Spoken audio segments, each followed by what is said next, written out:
At 31, I finally reached a turning point with my misunderstanding husband. We had been married for 3 years, having initially met as colleagues before tying the knot. When we got married, I left my job, which was a common practice in our countryside community. Although the tradition felt restrictive, it was a significant factor in my decision to resign. My previous workplace was a small, somewhat insular company with a notably old-fashioned ethos reflecting its local roots. In that environment, it was nearly unthinkable for a married couple to continue working together, especially given the prevailing attitude that married women should not hold full-time jobs. This societal norm, coupled with the company's outdated views, made it clear that my role there was no longer sustainable. At my new job, I was treated like little more than an intern, while my husband remained in the same department as before. My responsibilities were limited to menial tasks such as making coffee, photocopying, and cleaning, work that, while not inherently demeaning, was disproportionately assigned to me. It seemed like a deliberate attempt to push me out, as even the actual trainees weren't relegated to such monotonous duties all day. Discussing the issue with my husband proved futile. It was unclear whether he was even listening or simply avoiding the topic, perhaps because he feared that if I became a stay-at-home wife, we'd lose our financial flexibility. One day, my mother called to suggest I reach out to my cousin after hearing about my frustrations at work. She had discussed my situation with various relatives and acquaintances, and as a result, my cousin connected me with a job opportunity. A company where one of his classmates worked was hiring, and they believed my experience would be valuable, so he encouraged me to interview. I was fortunate enough to land the job, and I shared the exciting news with everyone. However, my husband's reaction was oddly muted. Though I found this strange, his lack of objection led me to go ahead and resign. My resignation was promptly accepted. They had clearly been expecting it. My colleagues, who had been gossiping about me, bid me farewell with insincere cheerfulness. "We'll miss you. Let's go out for drinks sometime. Feel free to reach out anytime." I couldn't help but wonder which of them truly meant it. My new job is located in the neighboring city, which, though smaller than a major metropolitan area, boasts an office district with a distinctly urban feel. Upon joining, I discovered that the company's culture was refreshingly modern. There was no bias based on age or gender, and the diverse workforce included several international employees. The company embraced equality, including fair pay, regardless of marital status.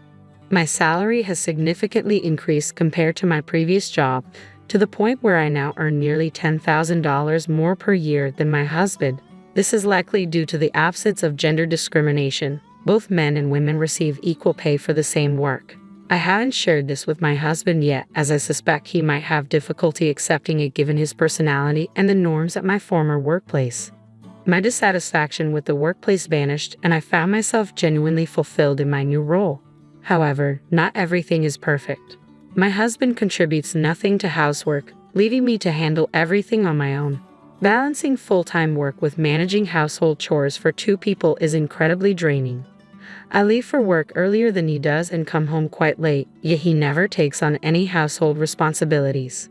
Instead, he spends his time snacking and lounging on the couch, leaving the house messier each day. When I return, I'm greeted with requests like, "I'm hungry. Hurry up and make dinner," or similar demands for food, a bath, or coffee. Just hearing these requests is exhausting.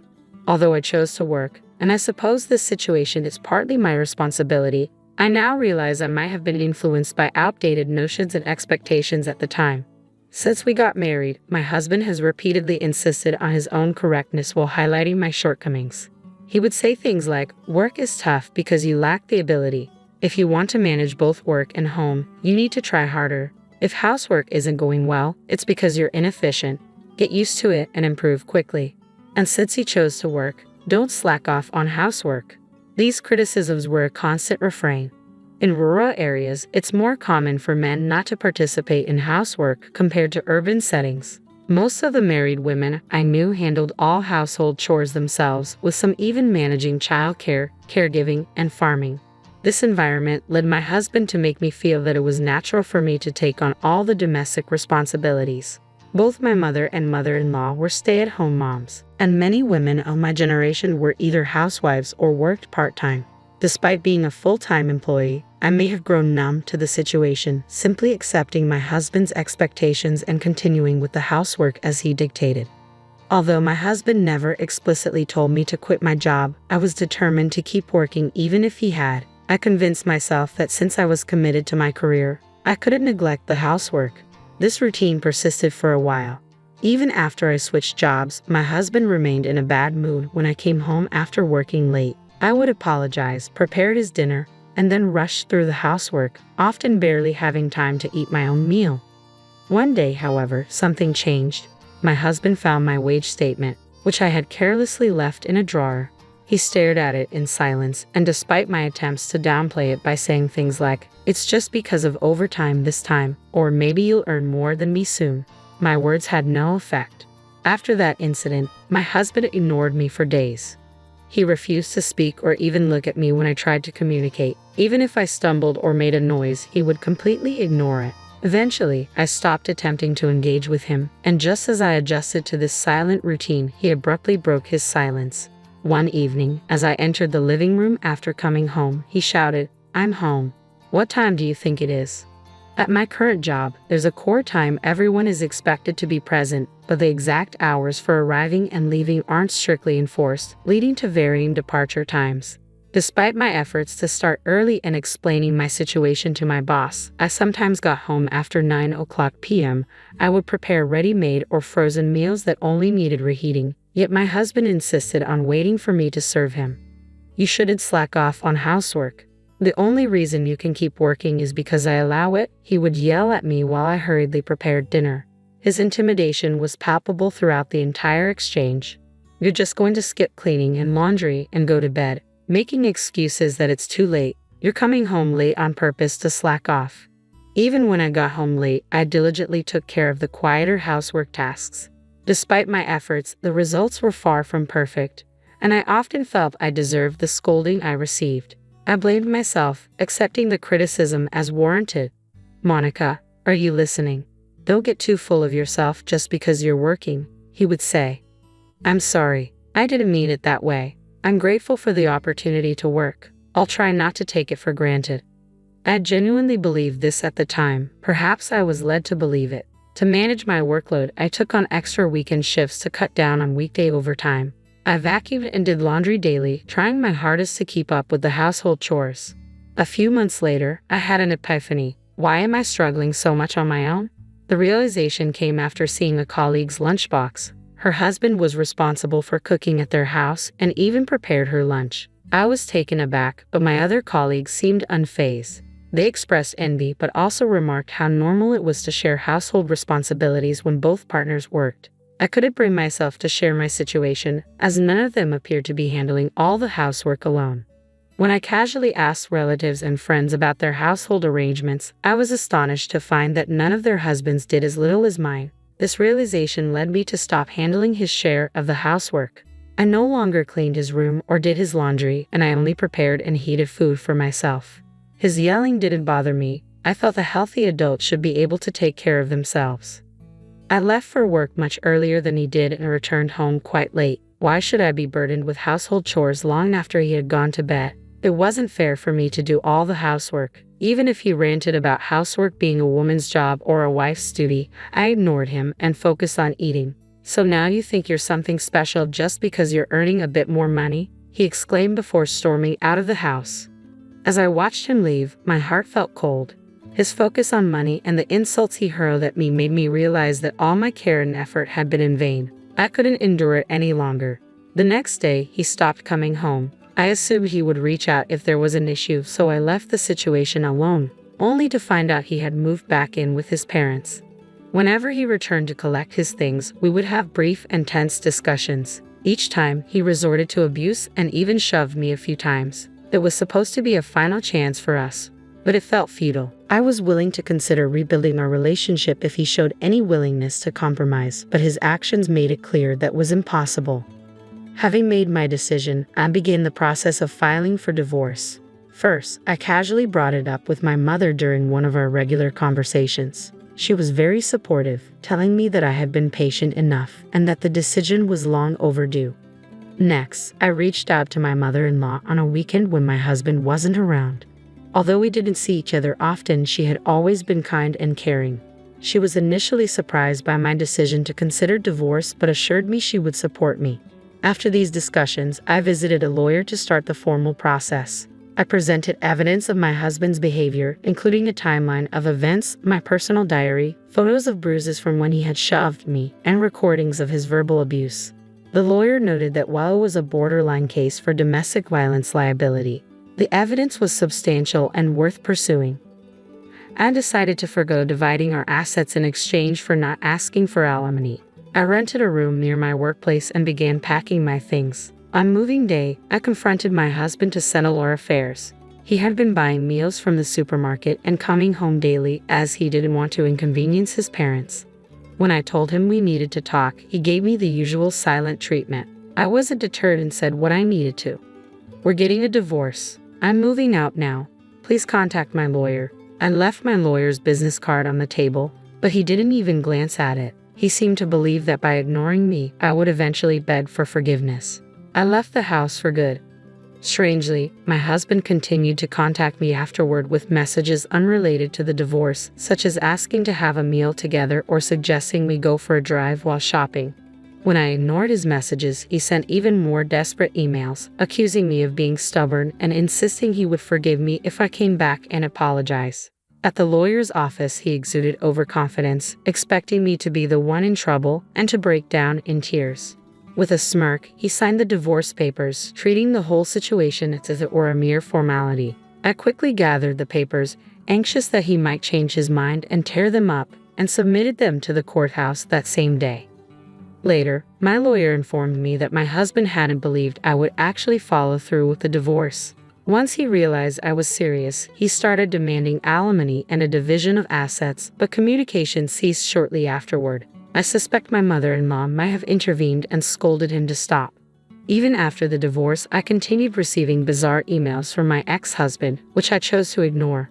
However, I unexpectedly ran into him one day while dining at a shopping center with friends from school. He was there with his colleagues who were former colleagues of mine, so I knew them all. The encounter was awkward for everyone. They managed to steer him away from our table. My friends, who had only met my ex-husband once at our wedding, found his presence unsettling. "That's my recently separated ex-husband. He's been following me around, and it's causing me distress," I explained to them. When I mentioned this to my friends, they approached his table and, as they walked by, they said, "He's a stalker. That's terrible. So creepy." My ex-husband, who was already uncomfortable around women, quickly retreated from the scene. After that encounter, the delusional emails from him ceased, and I've been enjoying my peaceful life on my own. "Aren't you cold?" Rebecca, my son's wife, asked with a gentle voice. "Now that you mention it, I do feel a bit chilly. Maybe it's the fever." I had been suffering from a high fever of 102 degrees Fahrenheit since the morning. "Then you might want to put on something warmer. I have some old winter clothes I don't need anymore in the closet. Wear those, sweat a lot, and get your fever down, okay?" Saying that, Rebecca went to get an old jacket of hers and came back to put it on me. "Thank you, Rebecca." "No need. Linda, you're a Timothy's important mother, you and also an important mother to me. And if you have something to cool my head, please." "You must be cold? So, I'll turn on the heating for you." With those words, Rebecca closed the door of the room and went somewhere. Did Rebecca say something strange at the end, or was it my misunderstanding? Feeling a bit odd, it took some time for me to think clearly through my dazed consciousness. "Turn on the heating, surely not." Before I knew it, the room had become as hot as if I were in a sauna. I was desperately looking for the air conditioner remote. "Why can't I find the remote anywhere?" Trying to leave the room in a hurry, the door wouldn't open. No matter how many times I threw my weakened body against the door, it wouldn't budge.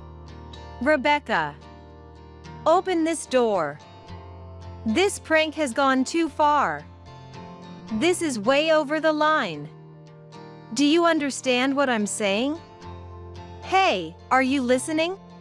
Eventually, my consciousness began to fade, and I collapsed to the floor. As my consciousness faded, my hand unconsciously grabbed my mobile phone. Anyone, please, help! My name is Linda, 43 years old. I married earlier than most of my friends and had my eldest son, Timothy, at the age of 20. However, my husband died in an unexpected accident. Raising a child as a single mother was not easy, and I was willing to take any job I could, eventually finding employment at a certain company. Eventually, I realized that the work environment was extremely harsh, but I continued to work for over 20 years with the thought, until Timothy can stand on his own. Now, Timothy is living away from home in a condominium, enjoying his newlywed life with a woman he met at a party, named Rebecca.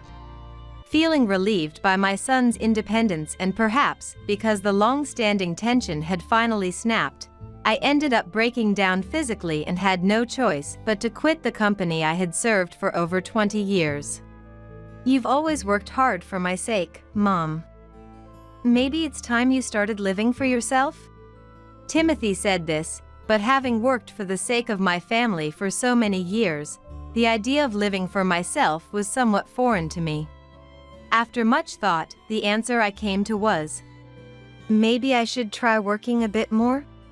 However, I was done with the harsh working conditions of the past, so I decided to opt for a part-time job that would allow me to work at my own pace and during hours I preferred.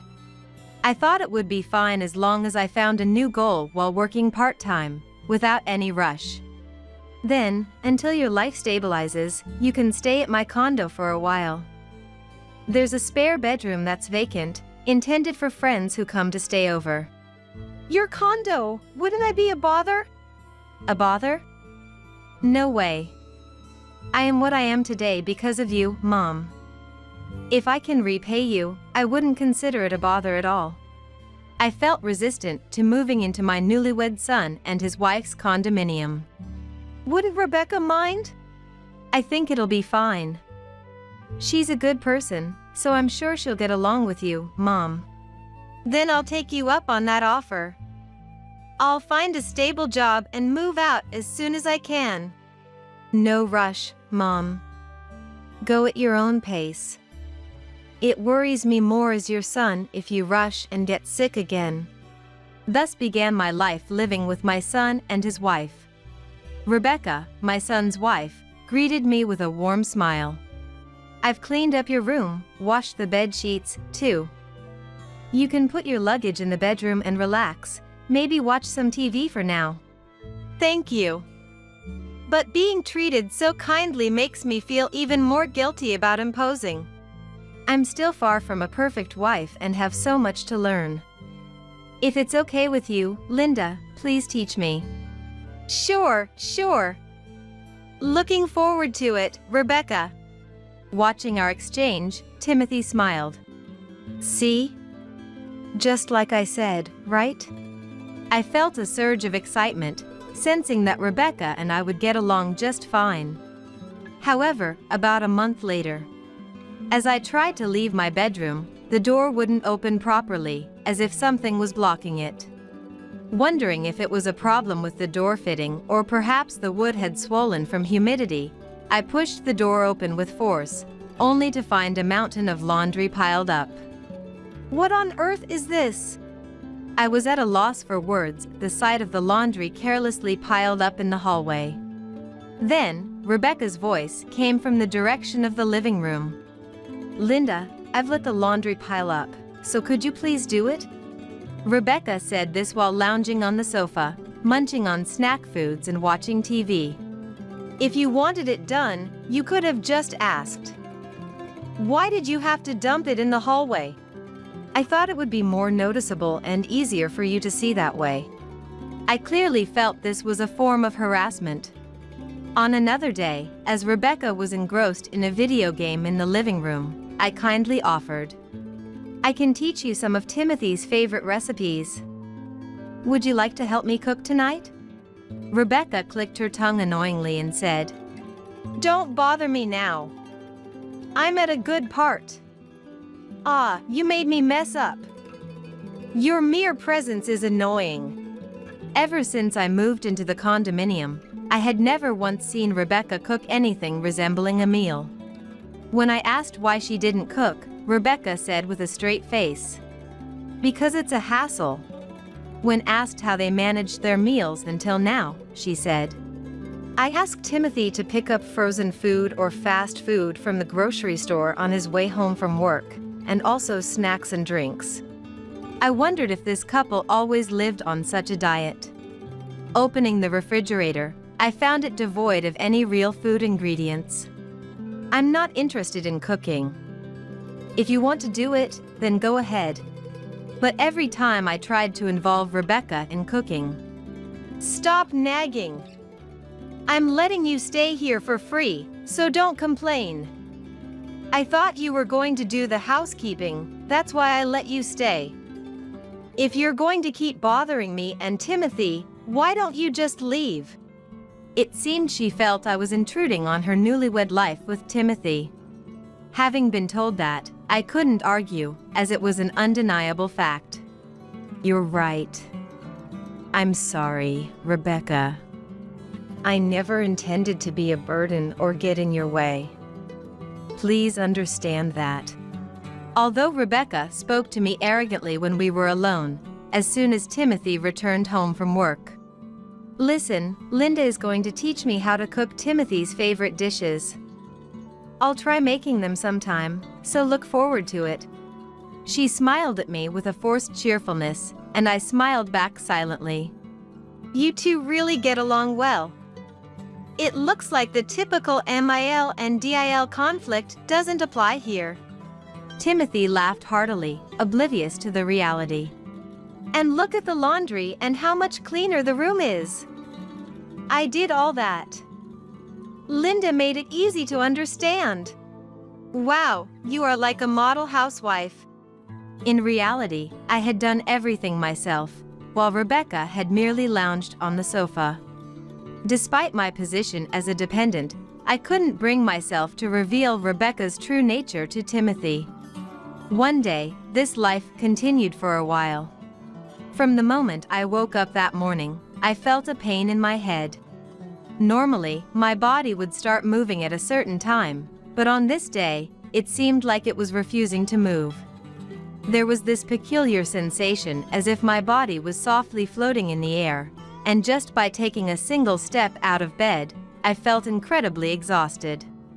It didn't take long for me to realize this was due to a fever. When I checked with a thermometer, it read 102 degrees Fahrenheit. "I wonder if I've caught a cold." Reflecting on the previous day, I remembered that Rebecca had asked me to go shopping at the supermarket near the station. On my way back, it suddenly started raining, and I didn't have an umbrella.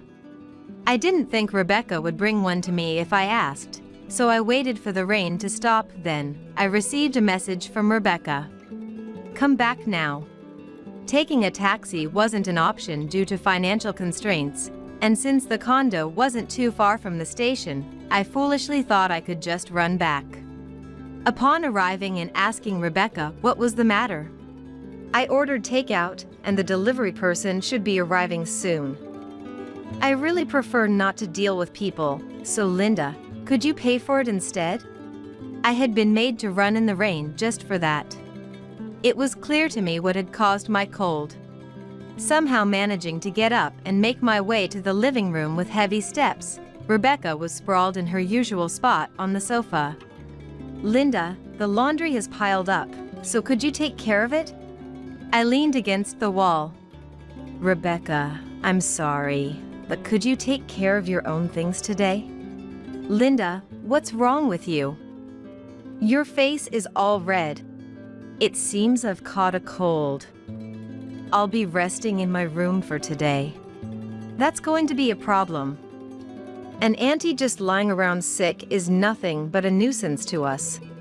"Even if you say that, there's nothing I can do if my body won't cooperate." "Your body won't cooperate. But you walked all the way here, didn't you? That means you can move if you try a little harder. Also, I haven't had breakfast yet, so please take care of that. Ah, and like I said before, don't forget the laundry. If you could, please clean the room too. Rebecca's commands relentlessly pierced my aching head. And if Linda really can't stand anymore, you can rest in your room, but only after you've prepared my lunch, okay? Without the energy to argue and my mind barely functioning, I silently carried out Rebecca's orders. I prepared breakfast for her, made lunch in advance, started the laundry, and cleaned the floors. Could you move, please? Linda, you're in the way, and I can't see the TV at all. What do you think I am? I'm not a robot. The emotions I usually kept deep inside burst out, as if propelled by the high fever. I can see you're not a robot.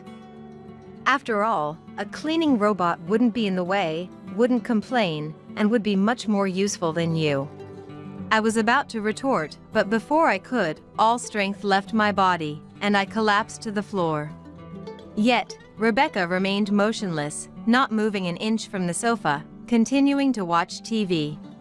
When the laundry machine signaled its cycle had ended, I somehow managed to hang the laundry on the balcony, feeling like I could collapse at any moment. Rebecca, I've prepared your lunch, so I'm going to rest until the evening. Okay.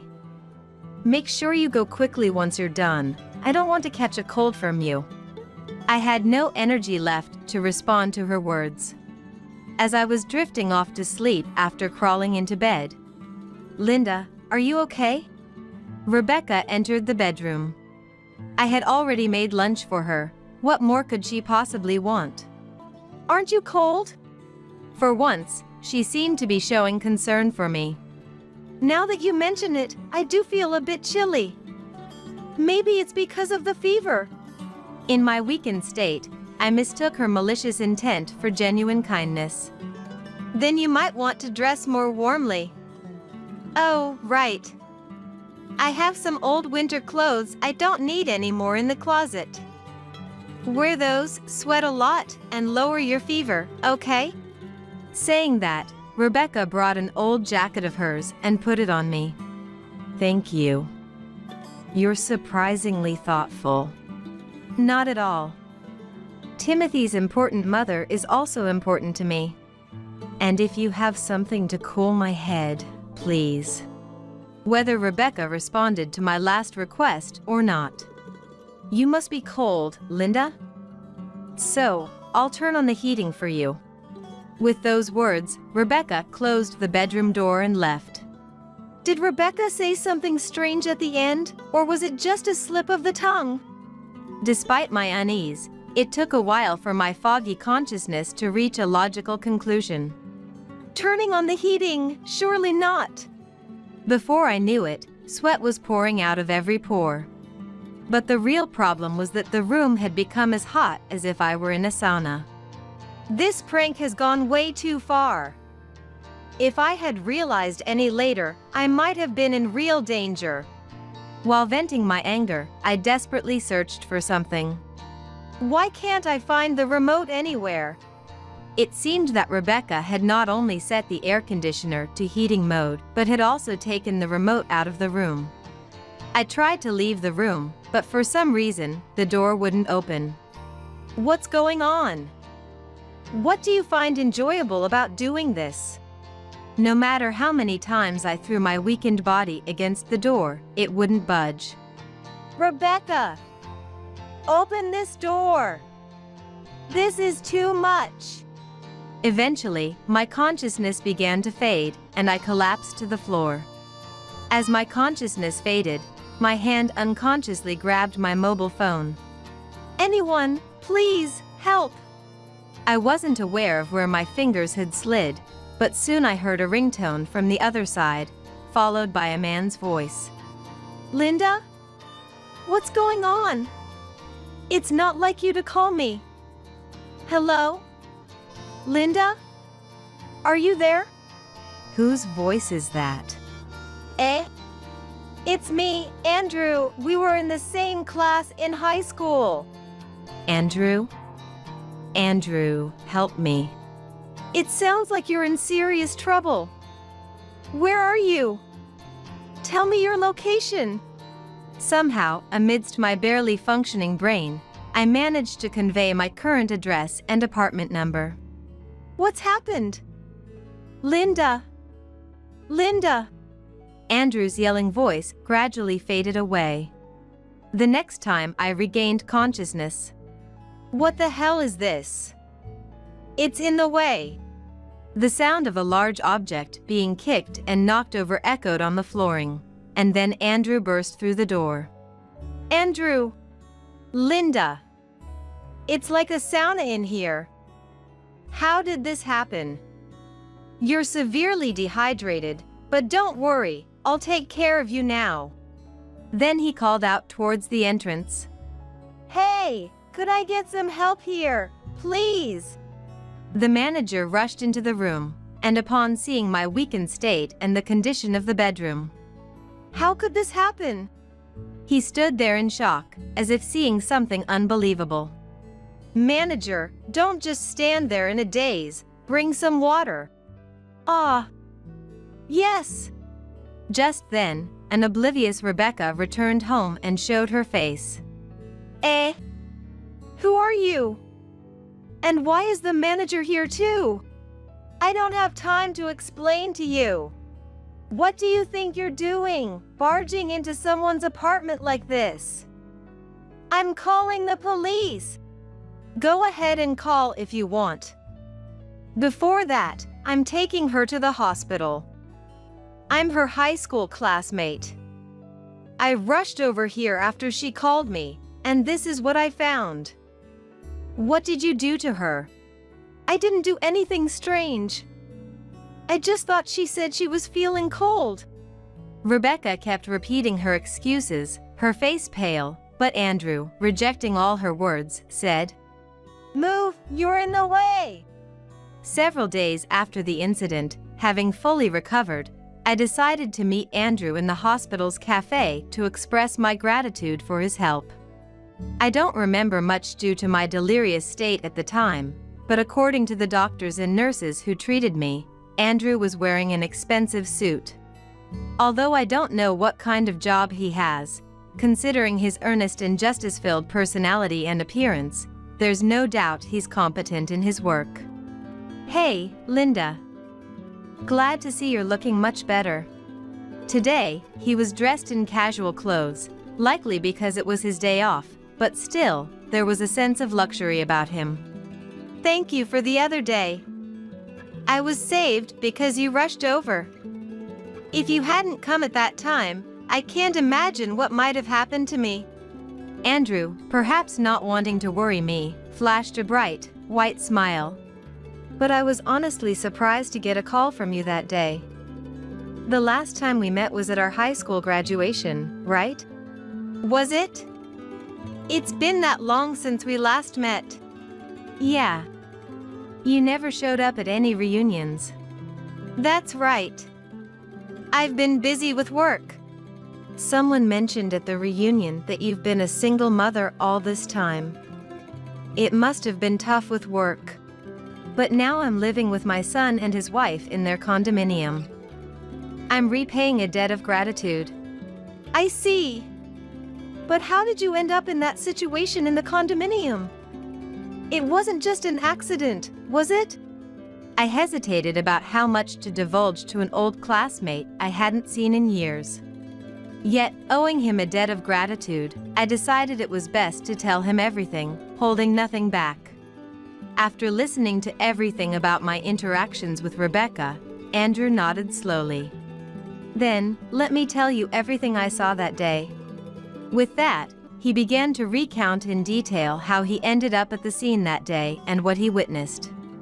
He had been driving back to work after a meeting when he was startled by my call, prompting him to change his destination immediately. However, upon arriving at the condominium, the door was equipped with an auto-lock system, preventing easy access by outsiders. At that point, Andrew declared it an emergency situation and explained the circumstances to the manager to have the door opened. When I entered the room, I was shocked. The first thing that caught my eye was a storage shelf placed unnaturally in front of one of the room's doors. And from the gap under the door, I could feel an intense heat. That's when I knew something was wrong. A storage shelf? So Rebecca went that far. He handed me a business card. Upon reading the business card, I looked at him with a mix of surprise and admiration. It had his name and the title of law firm partner printed on it. "You're a lawyer?"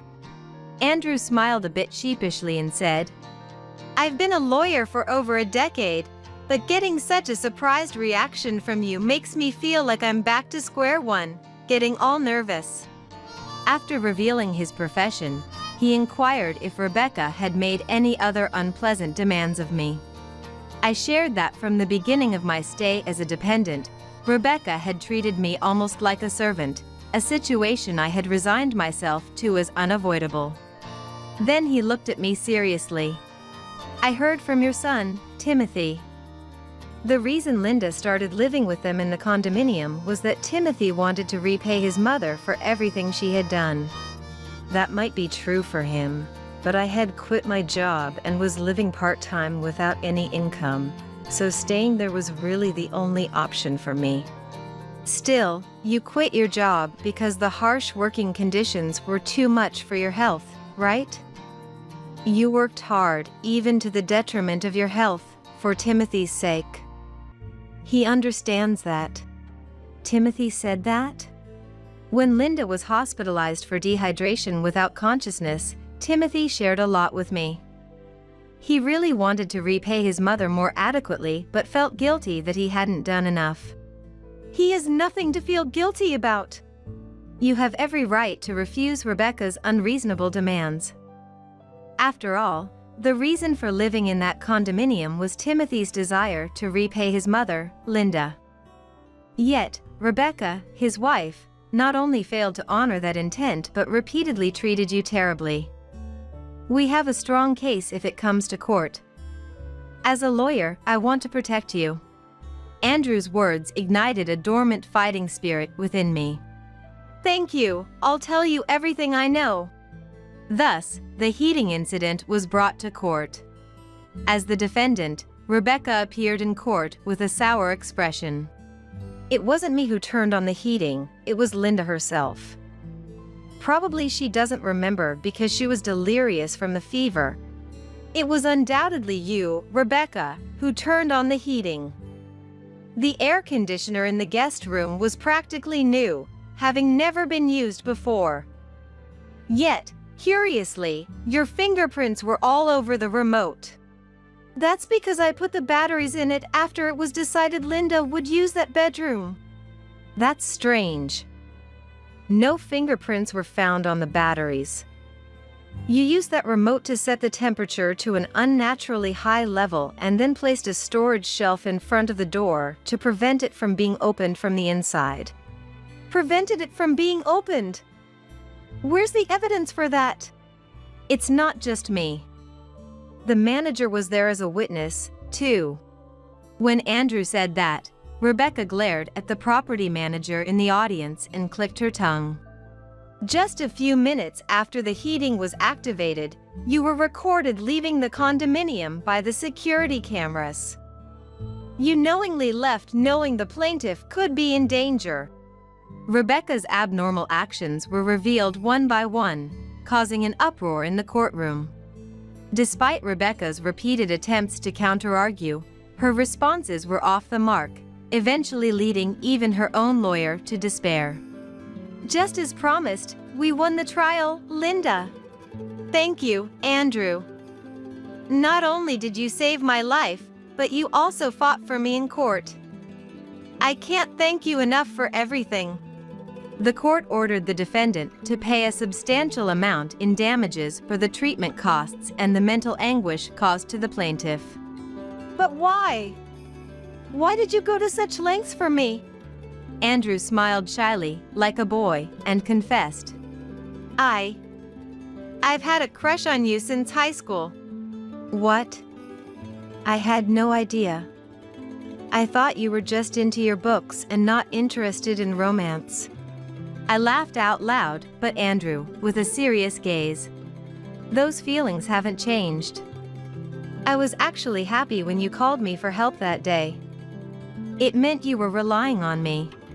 That was just a coincidence. I was delirious and my finger just moved on its own. It's not something out of a romantic movie. Even so, I believe it was fate. God meant for us to reunite. No matter what anyone says, that's what it is. But you must have been disappointed to reunite with such an old lady like me. No, not at all. In fact, you seem even more radiant now. Do you have a family, Andrew? Still single. Among our classmates, I'm probably the only one unmarried, always the butt of jokes. A wonderful man like you will find a partner in no time. Would it be so wrong if that partner were you, Linda? I'm just an over 40-year-old lady with a grown son. I quit my job because I couldn't endure the harsh labor. I've never even thought about remarriage. It's too unrealistic. Please don't force yourself to find demeaning words about yourself. I promised to protect you as a lawyer, and I did. Now, as a man, I want you. What do you think? At that moment, something warm surged within me. Unable to articulate my feelings, tears rolled down my cheeks. Yes. I managed to say that one word and nodded again and again. Later, Timothy decided to formally divorce Rebecca. I'm sorry, Mom. I had no idea you were being treated so terribly behind my back. I'm sorry. It ended up breaking up your marriage. I was filled with regret. Don't worry about it, Mom. It's actually good that I saw Rebecca's true nature. If we had continued our marriage, her flaws would have been revealed in another way someday. It was fate. Fate. Hearing you say that makes me feel a bit better. Speaking of fate, wasn't it fate with Andrew? Maybe. Was this all fate? I smiled playfully, but Timothy, with a dependable big brother look. It's said that natural pregnancy becomes difficult after 40. Yet, Mom, you're almost 3 months along, right? The fact that you happened to call Andrew, who turned out to be a skilled lawyer, and now your pregnancy. There's no denying it's fate. Faced with such a wonderful series of coincidences, I too began to believe this was meant to be. As I caressed my belly, cherishing the new life within, I vowed to protect those I love for as long as I live. You just stay home all day, right? Tired from just cleaning? Why don't you try switching places with me and see the real struggle? Maybe I should divorce such a useless wife. Ugh, not this again. The way my husband treats me, a homemaker, is truly exhausting. My name is Jennifer. I'm a 34-year-old woman. I married David, my coworker, 2 years ago after a workplace romance.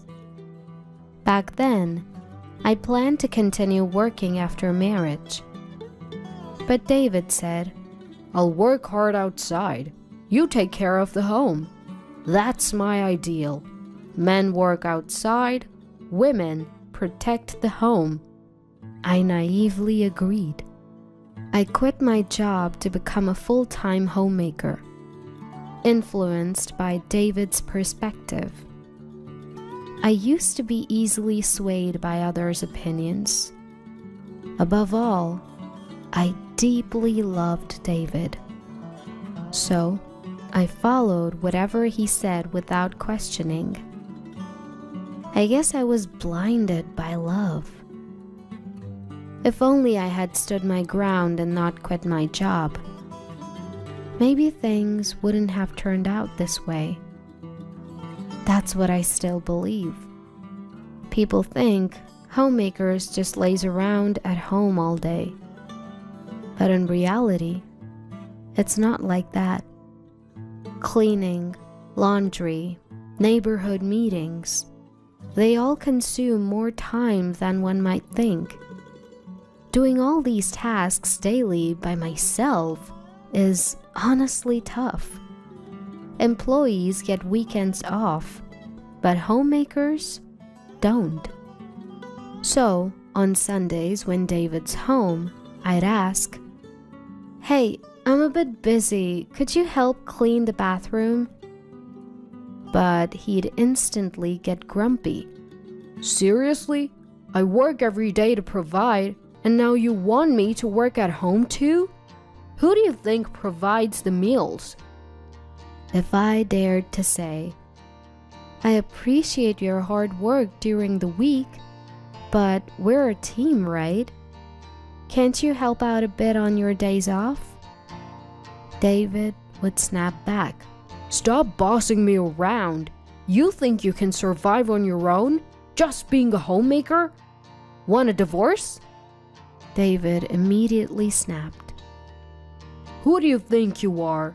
Just because you're home all day doesn't mean you can boss me around. Want me to divorce you? Think you, just a housewife, can survive on your own? Shockingly, he threatened divorce. I was at a loss for words. Maybe I shouldn't have reacted the way I did. From then on, every time I said something, David would end with, "If you don't like it, let's divorce." It felt like he was using that phrase to control me. Even though I used to work, I had retired and become a housewife. The idea of divorce that David kept bringing up was terrifying. If he really divorced me, how would I survive? What about income? Where would I live? For me, a housewife, nothing was scarier than the thought of divorce. What scared me the most was David himself. He used to be so kind. How did he change so much after we got married? Did I make a mistake in judging him? I deeply regretted marrying David. Lately, as soon as David comes home, he'd say, "Isn't it obvious you should greet me at the door when I, the breadwinner, come home? Who do you think pays for everything here?" Yes, David earns the money, but I take care of everything at home. We're supposed to be partners, not in a master-servant relationship. It's supposed to be an equal relationship. Yet, David seems to believe he's superior. He looks down on me, thinking he's above.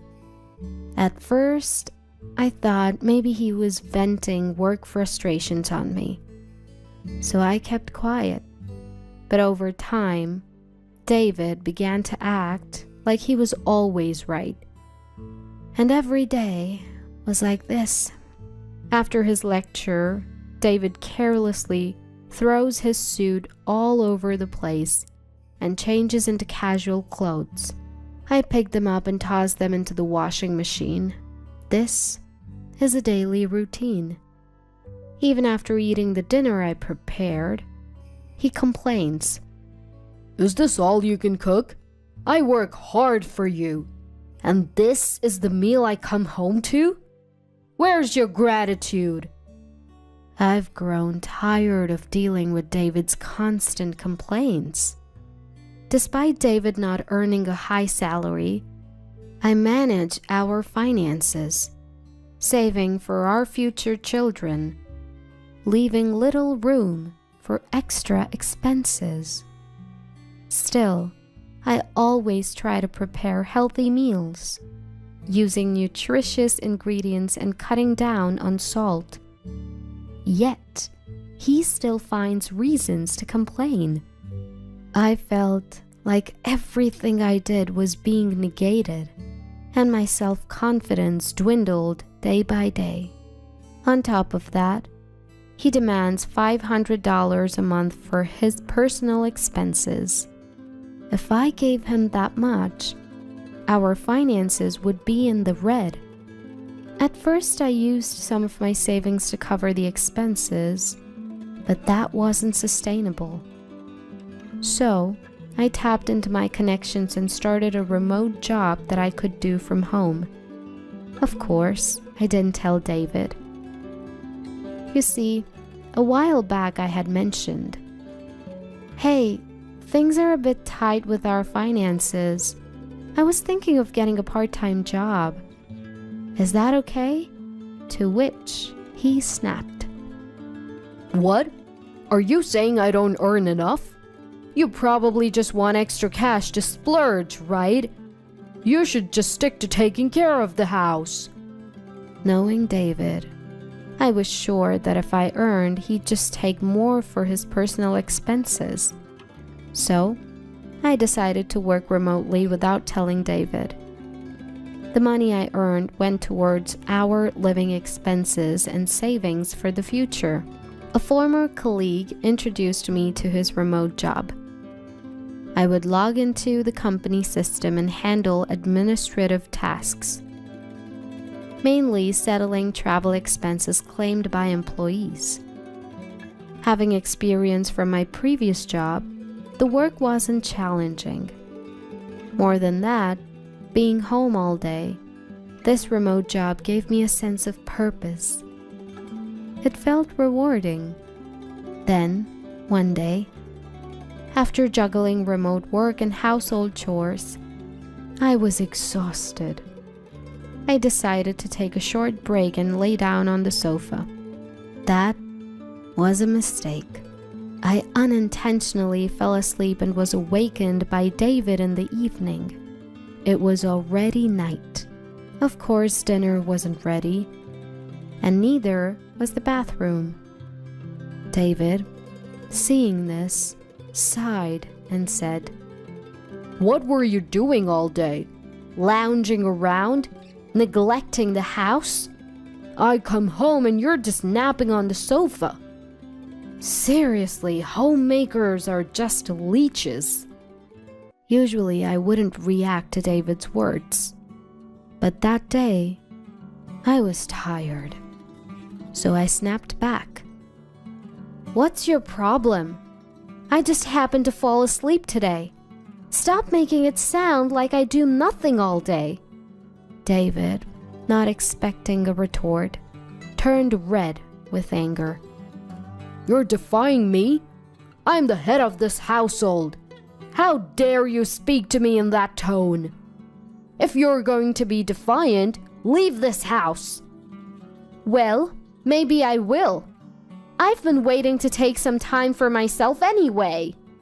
It was a classic case of tit for tat. I quickly packed some essentials and headed to a nearby hotel. The look of shock on David's face as I left was priceless.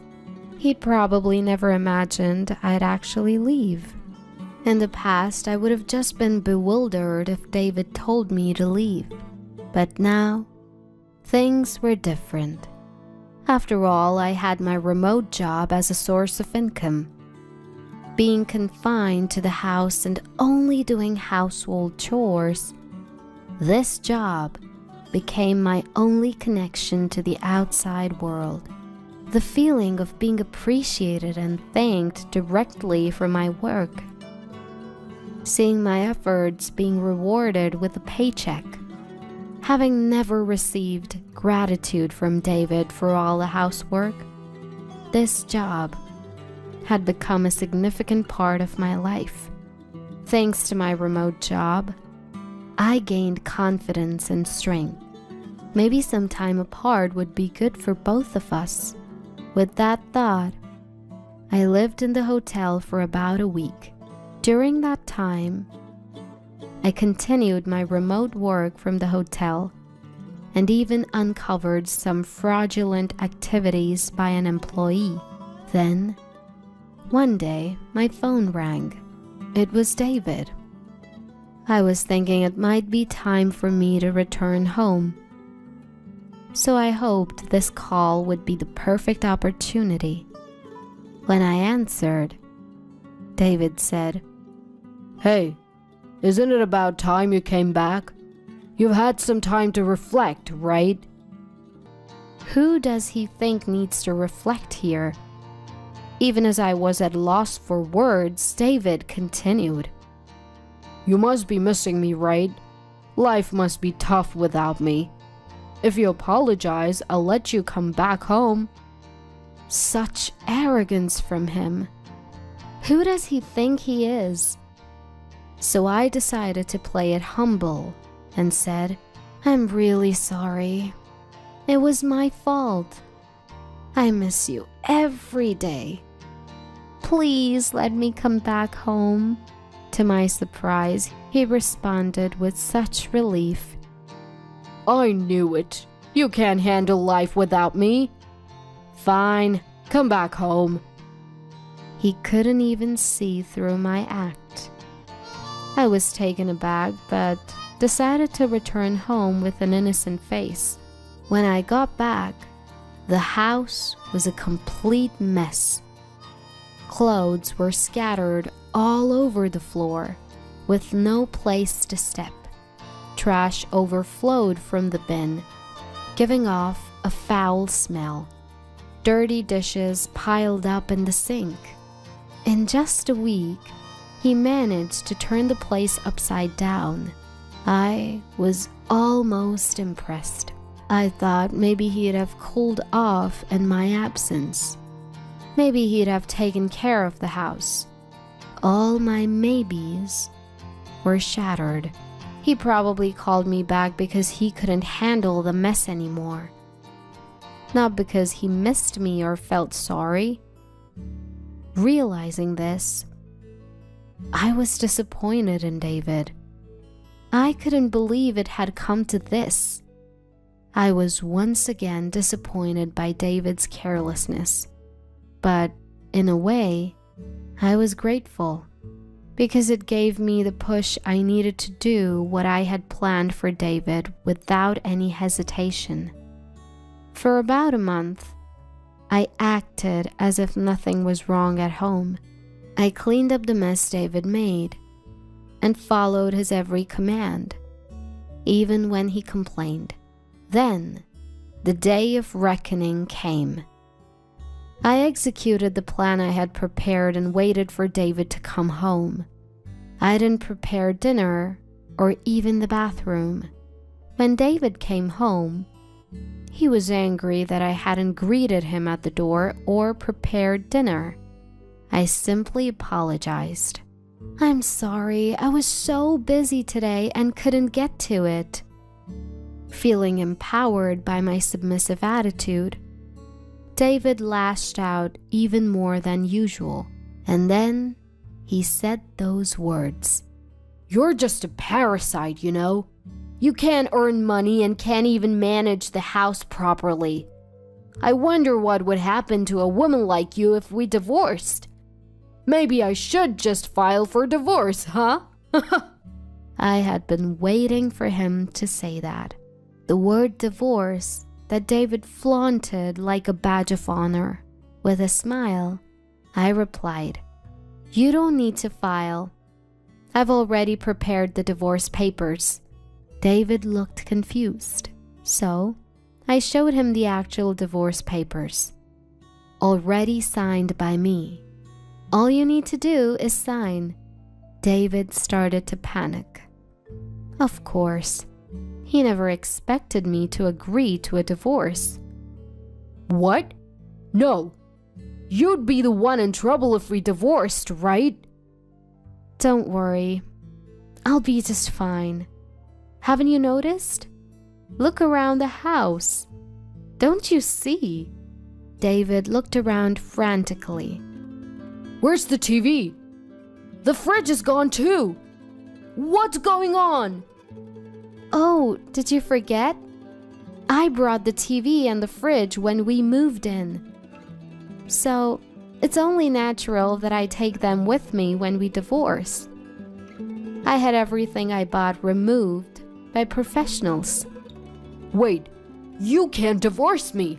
How will you survive without my income? See,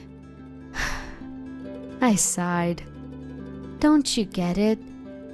The person handling expense claims at your company, that's me. We never met face to face, only communicated through chat or email. So you never realized.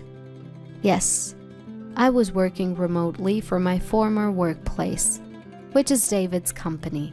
The old acquaintance I mentioned was a colleague from that company.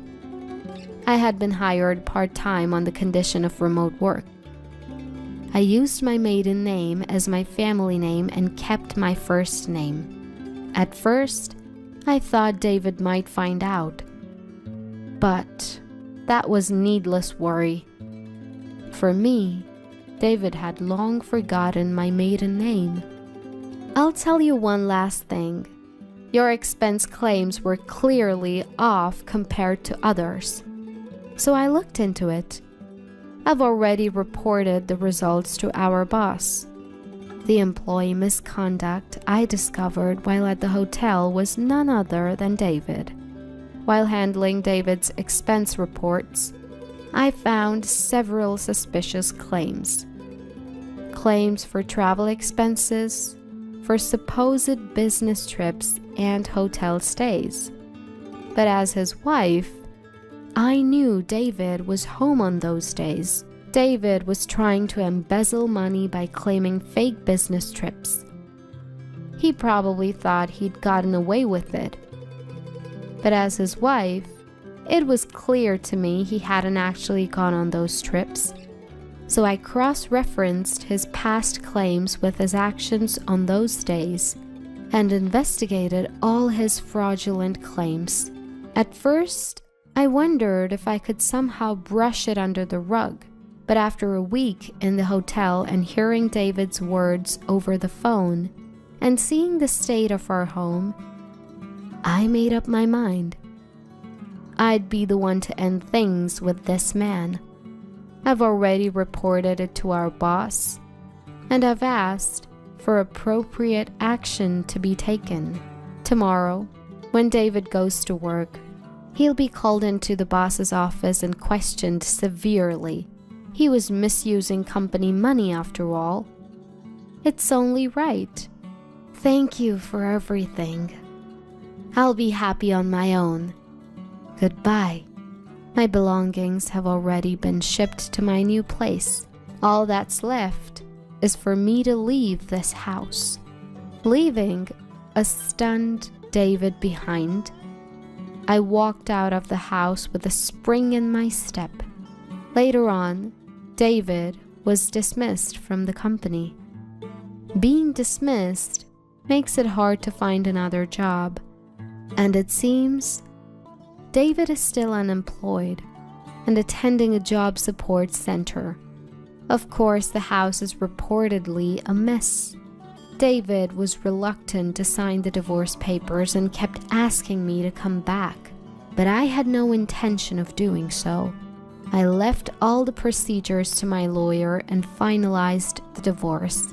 As for me, I switched from remote work to full-time and fully returned to work. I'll be single for a while, but I plan to look for a new relationship soon.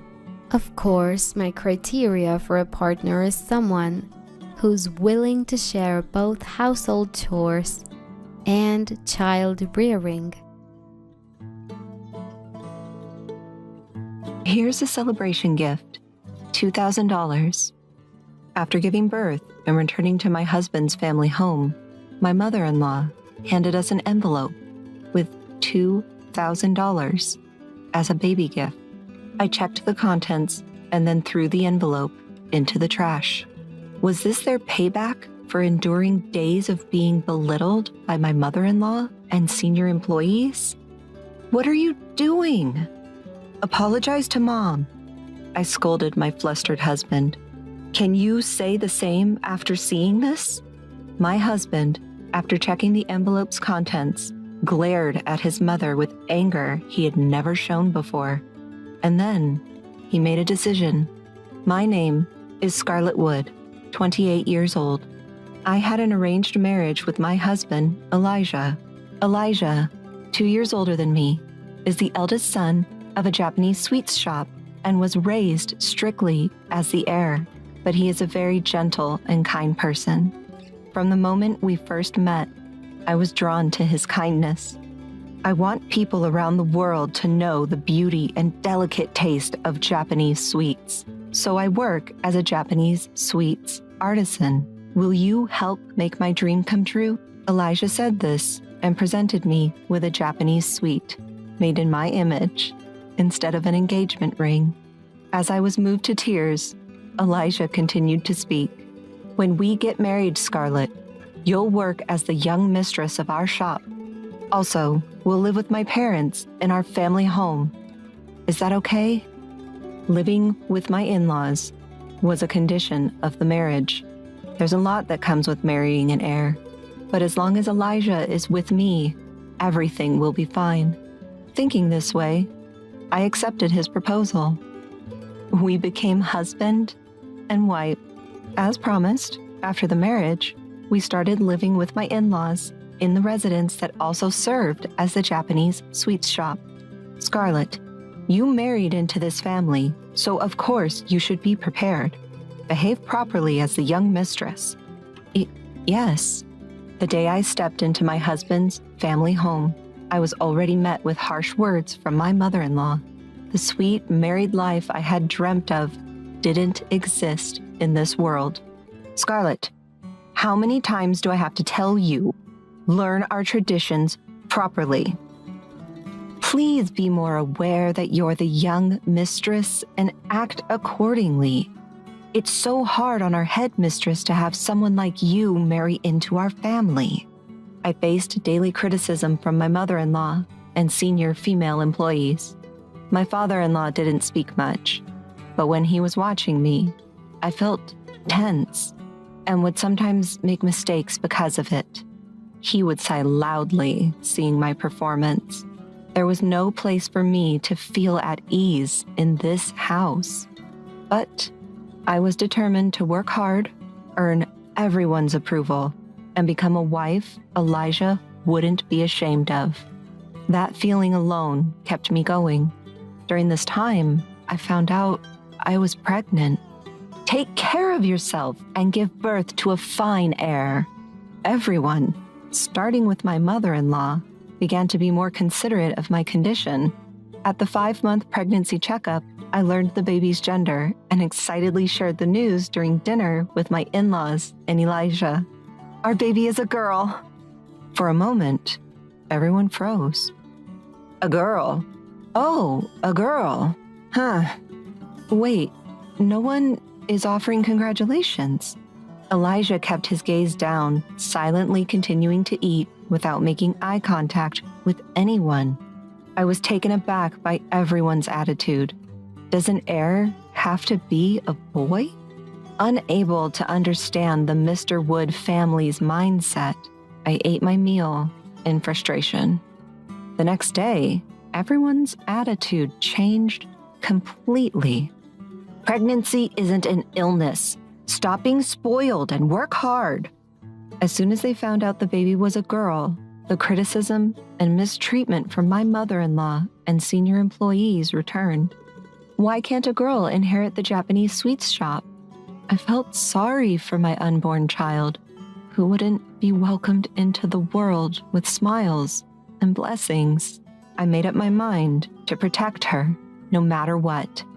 I think you've noticed, Elijah, I've been criticized every day since I married into this family. The way they treat me since they found out our child is a girl is unbearable. One day, I couldn't take it anymore and told Elijah. He looked troubled. Scarlet, I'm sorry. I'm still in training. I don't have the right to oppose this family. Please bear with it.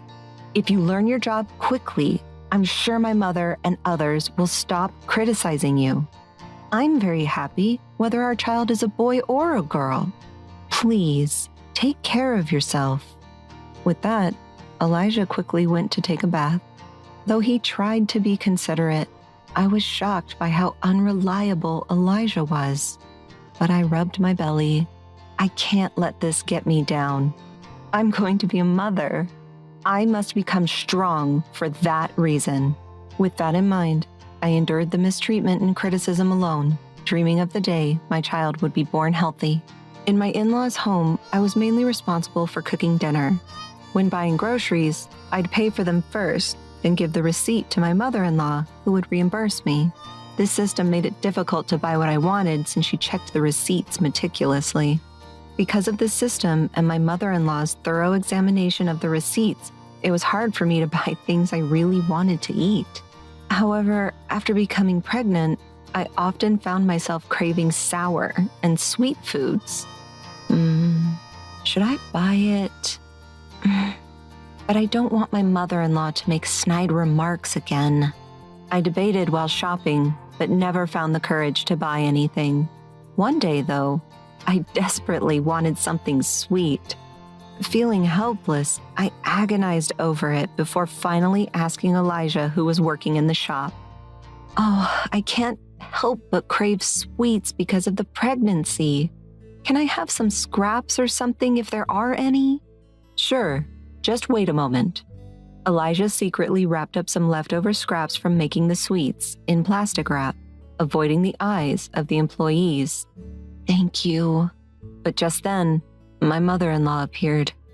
"What are you doing here, Scarlett?" My mother-in-law's gaze falls on my hand. "Well, how shameless. This is the workshop for the artisans. I won't allow you to come in here anymore." Saying this, she snatches the scraps Elijah had given me and kicks me out of the workshop.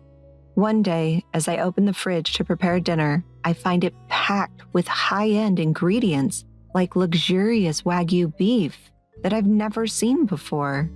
Since I can't use the fridge's contents without my mother-in-law's permission, I ask her for confirmation. "Can I use the food in the fridge?" "What are you talking about? That's for Natalie, who's coming back the day after tomorrow. Don't you dare use it." She coldly responds. Natalie is Elijah's sister. She married into a farming family and now, 3 months pregnant and suffering from morning sickness, she's apparently coming back to her parents' house. Returning home just 3 months into her pregnancy. I'm 7 months pregnant and I've been used and abused, being told pregnancy isn't an illness. I have a lot on my mind, but the more I think about it, the more miserable I become. So I pull myself together and prepare dinner using the other ingredients. On the day Natalie returns home, my mother-in-law is in high spirits from mourning. She had originally opposed Natalie marrying into the farming family and seems overjoyed to have her back home after a long time. "I'll cook dinner today, Scarlett, so you can go and take a leisurely walk." Unusually, my mother-in-law is kind. Usually, I'm busy in the evenings and can't take leisurely walks, so I decide to take advantage of her offer. The sky is so high. The sky I look up at after a long time is dyed red and it warmly envelops me. When I suddenly touch my belly, I feel the baby move. "Mommy will work hard for you, so come out healthy and strong," I whisper to my unborn child. Oh, what a delicious smell. When I return home, I'm greeted by the aroma of grilled steak. As I try to enter the living room, I hear voices from the inside. "Natalie, eat a lot for the sake of your baby." Peeking inside, I see my mother-in-law has lined up a variety of dishes in front of Natalie. At the table, my father-in-law and Elijah are silently eating steak. "What about Scarlett's portion?" The moment Elijah says this and looks up, our eyes meet. "Oh, don't worry. I made some stew for her." At my mother-in-law's reply, Elijah says nothing and looks away from me. There's no steak for me. I can't take it anymore and quietly go to our bedroom, trying not to draw attention. I'm pregnant, just like Natalie, yet no one tells me to eat a lot. Seeing the reality that I'm being excluded, I can't hold back my tears any longer. Why do I have to suffer like this? Neither my unborn child nor I are welcomed in this house. I just want to leave this place. My tears keep flowing endlessly. After a while, Elijah comes in with a cold piece of steak. I secretly brought you my portion. It's cold, but I'm sorry for making you feel even sadder with my sister here. He genuinely apologizes, looking remorseful. I should be more assertive, but I'm not good with my mom and sister. My mom struggled with my grandma, so she probably thinks this is normal for a mother-in-law and daughter-in-law relationship. My sister didn't like me since I was little because I was the eldest son and got a lot of attention. And she's always been mean to me behind my back. They're both strong-willed and troublesome. So honestly, I don't want to deal with them. Your family issues have nothing to do with me. Although he apologized, I realize he won't particularly protect me or our child in the future. Feeling even more miserable due to Elijah's unreliability, I eat the steak he offers, though I have no appetite, thinking of the baby in my belly. Even though it's supposed to be high-quality meat, I can't taste it. I mechanically chew and somehow manage to swallow it. Life after Natalie's return is even harder for pregnant me. Scarlett, please fetch this for me. My mother-in-law doesn't hesitate to make me work despite my big belly. Natalie, you should rest until your morning sickness subsides. Meanwhile, Natalie takes advantage of being pampered by her parents and lounges around the house all day. We're both pregnant, but even though my belly is much bigger, it's frustrating, but for now, I have to quietly endure it. Scarlett, I brought some pudding for you. The fact that Elijah started secretly buying me food I wanted to eat because he must have felt sorry for the unbearable treatment I was receiving was at least a small comfort. One day, I happened to see that Natalie's room was filled with high-end branded baby products and maternity items. I had held back and bought everything at a cheap store on the outskirts of town. Both our children would be grandchildren to my in-laws, so why is there such a difference? I tried not to care, but it made me very sad. On December 20th, I finally gave birth to a baby girl. Elijah cried tears of joy. I'll grow up quickly and protect both you and our child. Elijah made this promise to me. When we returned to my in-laws' house after being discharged from the hospital, my mother-in-law surprisingly welcomed us with a smile. Let me hold her for a bit. I handed the baby to my mother-in-law, and as expected, she was skilled at soothing the baby since she had raised 2 children herself. I guess she loves her grandchild after all. I felt a little relieved seeing my mother-in-law's demeanor. After a while, she returned the baby to me and took an envelope out of her pocket to give to Elijah. Here's a gift, $2,000. What? That much? I was surprised, but Elijah didn't seem too shocked. Maybe in this family, it's normal to give that much as a gift.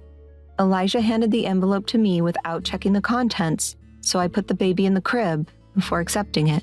I checked the contents just in case. What?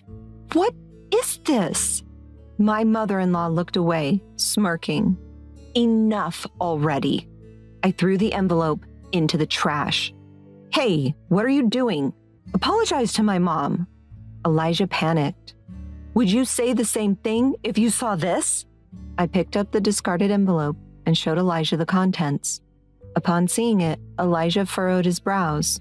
Unbelievably, instead of $2,000, the envelope contained a bundle of receipts and invoices for luxury food and maternity items that my in-laws had prepared for Natalie. What's the meaning of this, Mom? Even Elijah raised his voice. It's only natural for the eldest son's family to pay for our household expenses. My mother-in-law shamelessly spouted nonsense. Why should we have to pay for the maternity items and baby gear meant for Natalie, who had married into our family. I can't stay silent any longer. I made up my mind to leave this house with my child. At that moment, Elijah's low voice echoed, "I'm leaving this house." What? The room went quiet, and everyone, including me, looked at Elijah. Elijah glared at his mother with a rage I'd never seen before. "What do you think we are? Your attitude towards Scarlett, how you acted when you found out our child is a girl, and how you always interfere with the store I was put in charge of. I've always been unhappy with it, but as the eldest son of this confectionery shop, I thought I'd endure it until I became a capable person to protect the shop. However, I've reached my limit. Our family is leaving this house. I won't take over the shop. Thank you for everything," Elijah said and deeply bowed to his parents. My in-laws were speechless at the unexpected turn of events and eventually left the room silently. "Scarlett, I'm truly sorry for everything. I'll protect you and our child. I decided to leave this house on my own. But will you stay by my side?" Elijah's face returned to its usual gentle expression. "Yes, thank you for protecting us. Let's overcome any difficulties together as a family of 3. From the next day, Elijah started looking for a new home, and a week later, our new life as a family of 3 began. Our new home was a small 2DK apartment, but it was very happy and a comforting space for me. Make sure you eat a lot and sleep well when you can. And to my surprise, our new home was only a 5-minute walk from my parents' house. Elijah is really a wonderful person. It's rare for someone to admit their weakness and ask for help as an adult. According to my mother, had explained and apologized for everything to my parents the night he decided to leave, asking for their help moving forward. "You can always rely on us. We're so happy that you're close by." I cried at my mother's kindness. Elijah occasionally gets messages from his mother asking to show their grandchild, but he seems to only send pictures. After discussing as a couple, we decided that our family and his parents should keep a distance for a while, and we never told them our new address. Thanks to that, we were able to live peaceful days. "Scarlett, we're running out of diapers. I'll go buy some." Elijah actively helped with housework and childcare, and we cherished our modest happiness, living humbly every day. "I'm thinking of starting my own business." One day, Elijah came to me for advice. Even though the path to inherit his family's business had been closed off, Elijah, who had been fascinated by traditional Japanese sweets since he was a child, had not given up on being involved with them. His dream of sharing the beauty and delicate taste of Japanese sweets with people all over the world, which he had shared with me before we got married, was still alive in his heart. To make that dream come true, Elijah decided to start an online store for Japanese sweets. I was inspired by him. I wanted to help him achieve his dream too. With that thought in mind, I wondered if I could utilize the experience I had gained while briefly involved in making Japanese sweets at my in-laws' house, and I brainstormed in between housework and childcare. "Look at the beautiful Japanese sweets Papa made."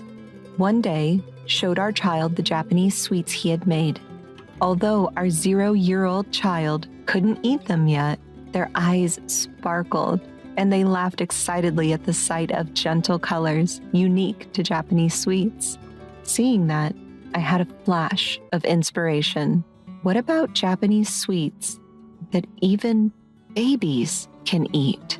In my head, I pictured cute baby smiles and Japanese sweets overlapping. As soon as I told Elijah, he agreed, saying, "That's a great idea," and incorporated my suggestion.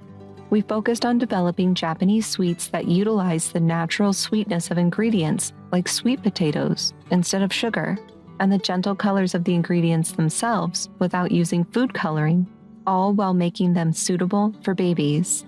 And in about 3 months, we created the product we had envisioned. At first, we placed our sweets in a friend's Japanese sweet shop and observed the customers' reactions. The feedback was better than we could have ever imagined, with comments saying they were perfect for first meals and birthday parties. This could work. With that thought, we started selling our sweets online, and they became a huge hit in no time. The media picked up our story, and our company steadily grew. Until the business took off, Elijah and I were fully occupied with childcare and work. However, by the time our daughter turned 2, the company had stabilized and was generating a steady income. As we gained some breathing room, I suddenly thought of Elijah's family, with whom we hadn't spoken for almost 2 years. In fact, after we left, I heard that Natalie developed preeclampsia during her pregnancy and had to be hospitalized. Perhaps it wasn't good for her to eat high-calorie food and expensive meat from her in-laws without exercising much. She had to endure a restricted pregnancy with strict bed rest and dietary restrictions. Well, everyone must have been relieved when a healthy baby boy was born. Unfortunately, the bad news continued as the family's Japanese sweets shop went out of business after Elijah left. What happened to your parents after they closed the shop? When I asked Elijah, he said they were living modestly on their pension. Despite not having many good memories, they were still the people who raised Elijah. 2 years had passed since we left his family's home, and our anger had somewhat subsided. So, after discussing with Elijah, we decided to give each of his parents $2,000 in cash as a birthday present. By the way, the amount of $2,000 came from the $2,000 his mother had mentioned as a childbirth gift. We didn't know if she remembered, but if she did, we hoped she would reflect on it. Later, we received a message from Elijah that the money we sent by registered mail had arrived. His parents were apparently very happy. Although we weren't ready to visit his family's home yet, we believed time would resolve this issue. As long as we live our lives with pride, things should move in a positive direction. Childcare is still a challenge, but with the support of my parents, I can focus on Japanese sweets with Elijah. Mom, is this my candy? Yes, Cherry. The cherry blossom petals are beautiful, aren't they? Tasty? Delicious. I'm so happy. My daughter touches her cheek with a delighted expression. This is a Japanese sweet we developed to be edible even for 1-year-olds, melting in their mouths without needing to be chewed. We made it into a cute Japanese sweet shaped like cherry blossom petals, inspired by our daughter's name, Cherry.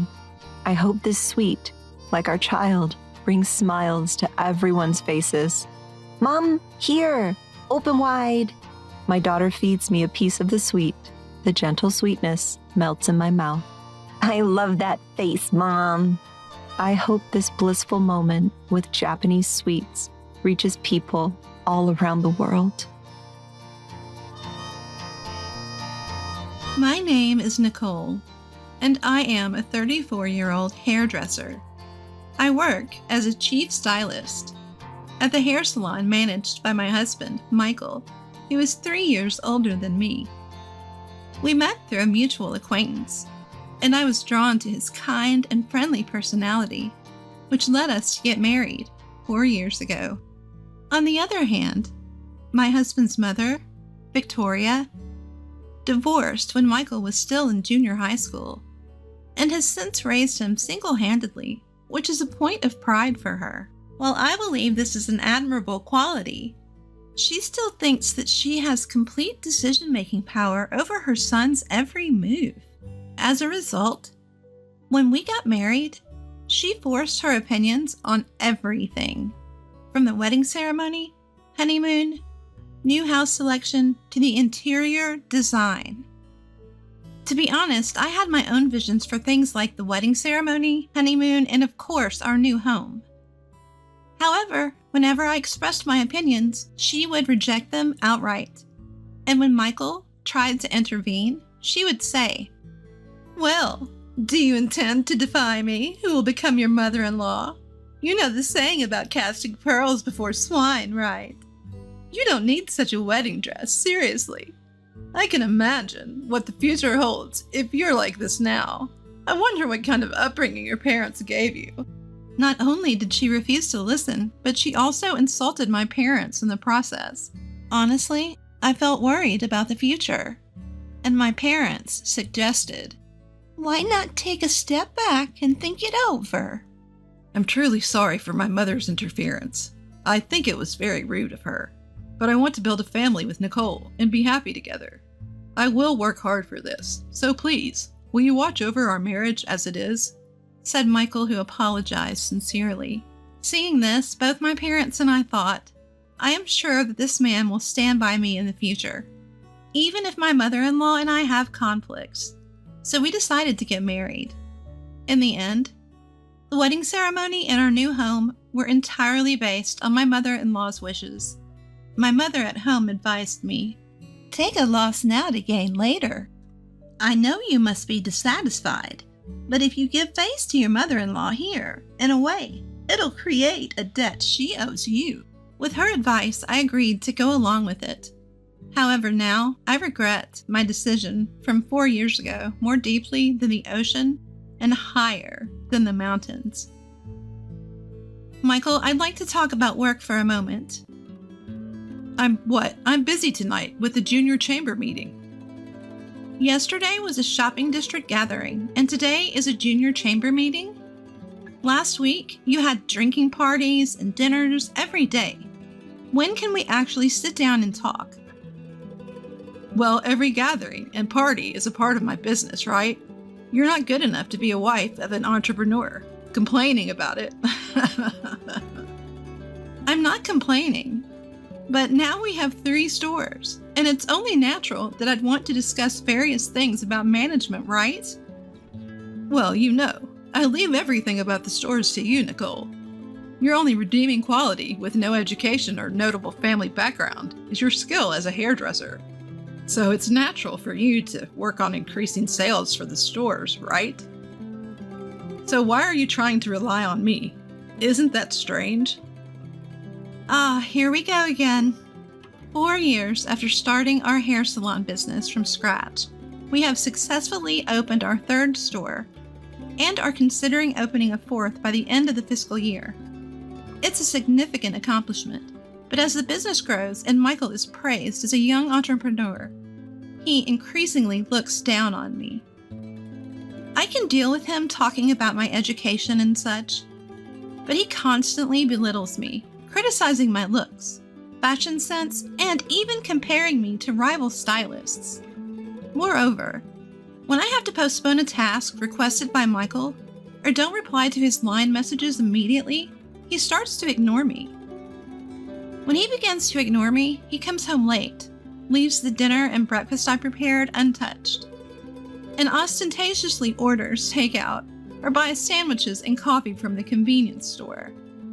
He spends more time at his mother's place, who lives on a different floor of the same apartment building, even taking baths there. At first, I was at a loss for how to improve his mood when he started his silent treatment. Even though I knew he wouldn't eat, I was afraid that not preparing meals would make him even angrier.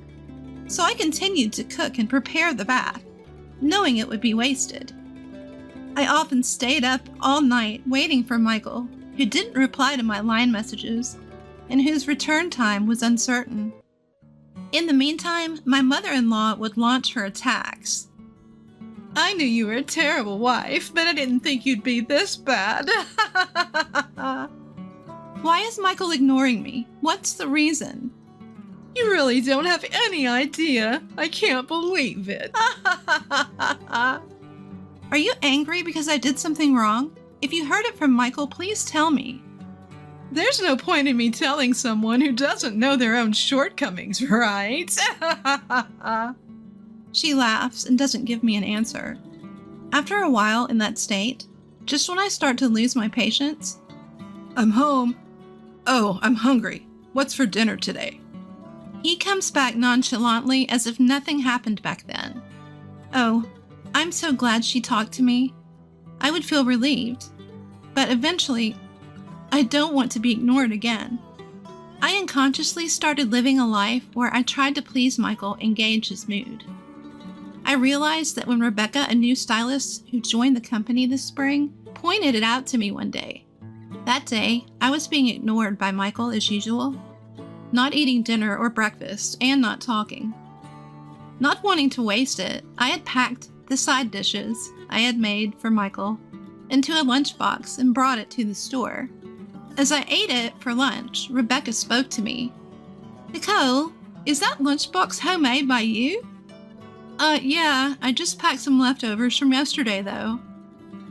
I know it's a marital issue, and a newcomer like me probably shouldn't interfere, but have you realized that President Michael is trying to control you?" "What? Control? What do you mean?"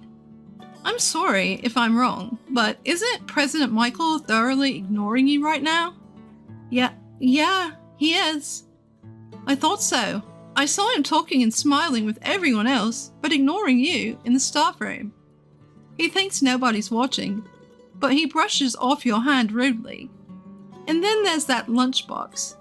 Grilled mackerel and meat and potatoes. It's obvious that you just packed last night's dinner side dishes, right? It's worlds apart from your usual well-balanced, colorful lunchboxes." After Rebecca said that, actually my mother went through the same thing before she divorced my biological father. She told me her story. Rebecca's parents divorced when she was in her first year of high school, and her biological father often ignored her mother, just like Michael. It all started with such small, trivial things, but it was like a switch had been flipped, and then he ignored her completely. My mother cried a lot. I see. Eventually, she started to look for my father's approval in everything, and her smile became submissive. It's really painful to watch. Rebecca then told me that the reason Michael was ignoring me was because he was trying to control me through silence, making me worry, and ensuring he was always in a dominant position, smirking all the while. I mean, think about it. Normally, if your partner is worried or hurt, you'd be concerned, and it would be painful for you too. But people like the president actually enjoy seeing their partner worried and insecure. They're twisted. Since Rebecca said that so bluntly, I started to lose the will to panic like I used to. Even when Michael became moody and ignored me, or when my mother-in-law egged me on. Instead, once I started observing with that perspective, I began to notice only Michael's childishness, his terrible selfishness, and the maliciousness of my mother-in-law, who wouldn't even try to restrain him. However, it seemed they didn't like my attitude, and the oppressive silence directed at me by both Michael and my mother-in-law gradually became an everyday occurrence. He hardly came home unless he felt like it, and when he did, he would just lock himself in his room. He stopped showing his face at both the store and the company, and I essentially had to manage both by myself. Then one day, when such days had continued, that day was a day off for the store, and I was doing a thorough cleaning of our house for the first time in a while. I usually rely on the Roomba and Brava, but it's nice weather, so I guess I'll clean every corner for a change. Thinking that, I started wiping the windows while playing my favorite music on my smartphone when Michael and my mother-in-law entered the house silently, unlocking the door with a click. As they plopped down on the living room sofa. Since my husband and mother-in-law are sitting here, I decided to make some tea quickly. Such an inconsiderate wife, haha. Really? But can we say goodbye to this kind of wife soon? Whew. It's going to be refreshing. That's what they said, as I reluctantly made tea and placed it on the sofa table, feeling puzzled. You see, Michael has a child now, so you should step aside and leave quickly. We'll give you about 2 weeks' grace, so leave this apartment during that time. Of course, we'll have you quit your job as well. No severance pay, though. Ha ha ha ha. That's what they said. Michael has a child. Does that mean he's been cheating? And I have to leave here? I'm losing my job? No severance pay either? Although we were a couple in a Cold War, my mind was spinning with questions as I tried to process the sudden news unable to catch up. The next wife is very different from you, haha. Her family is rich, and she graduated from a top women's college. And after that, she trained in the beauty capital, Paris. There's no way you can compete with her, so just give up already, haha. She's 3 months pregnant, and I want to make her feel secure, as my wife, quickly. That's right, I'm looking forward to it. There's no doubt a wonderful child will be born. They said whatever they wanted. So if she's 3 months pregnant, then that means the child is a result of an affair, right? Yeah, so what's your point? Emily and I just met in the wrong order. We were truly connected by the red thread of fate. So you want me to leave? Because now you want to marry your fated partner? That's what we've been saying. You're really slow to catch on. As I watched Michael and my mother-in-law's cheerful attitude, I could feel a headache coming on. At that point, I told them that I needed some time to think and asked them to leave. It's a fact that it takes time to truly understand things with a scattered mind such as yours. I get it, they said, then withdrew to my mother-in-law's room. After that, I couldn't bring myself to continue cleaning and just sat down on the floor. However, I noticed that the only incoming call screen on my smartphone was shining brightly in the dimly lit room. It was from Rebecca. Rebecca? Oh, Nicole, where are you now? At home?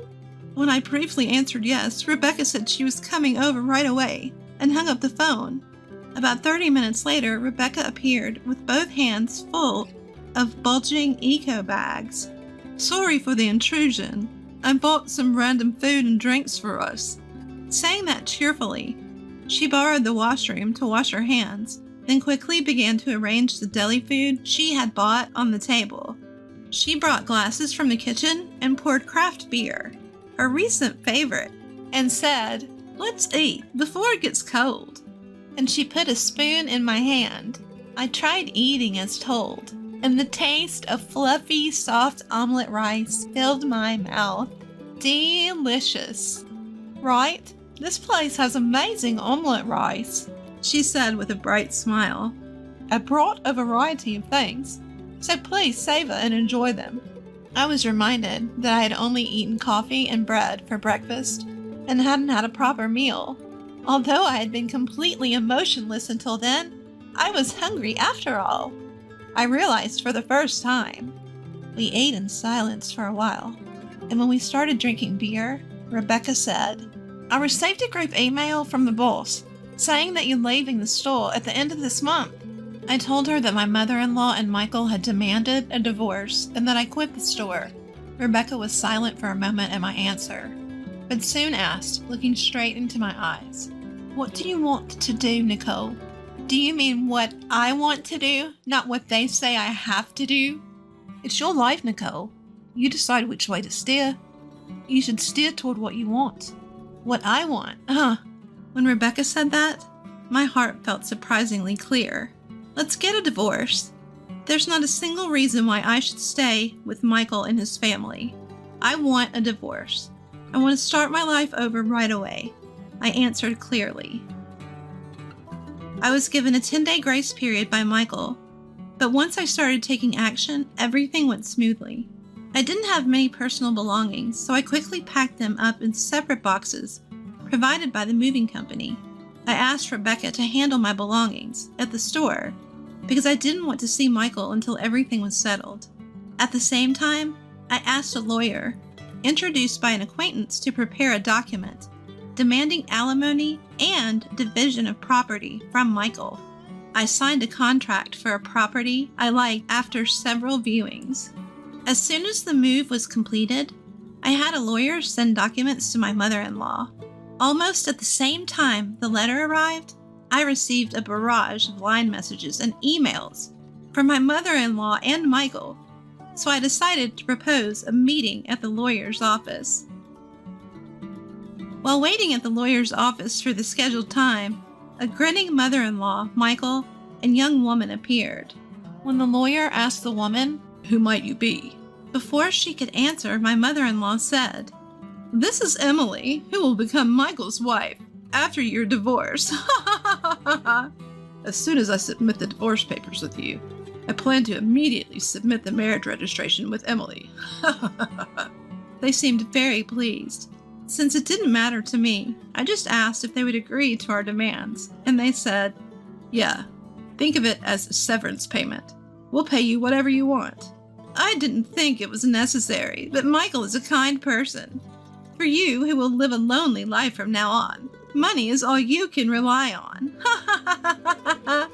They handed over the full amount I had specified in cash with a bank's envelope seal. I then filled in and stamped my section of the divorce papers and handed them over, ending the process. Finally, I said, I don't think we'll meet again, but just in case, I will never help you in any way, no matter what happens.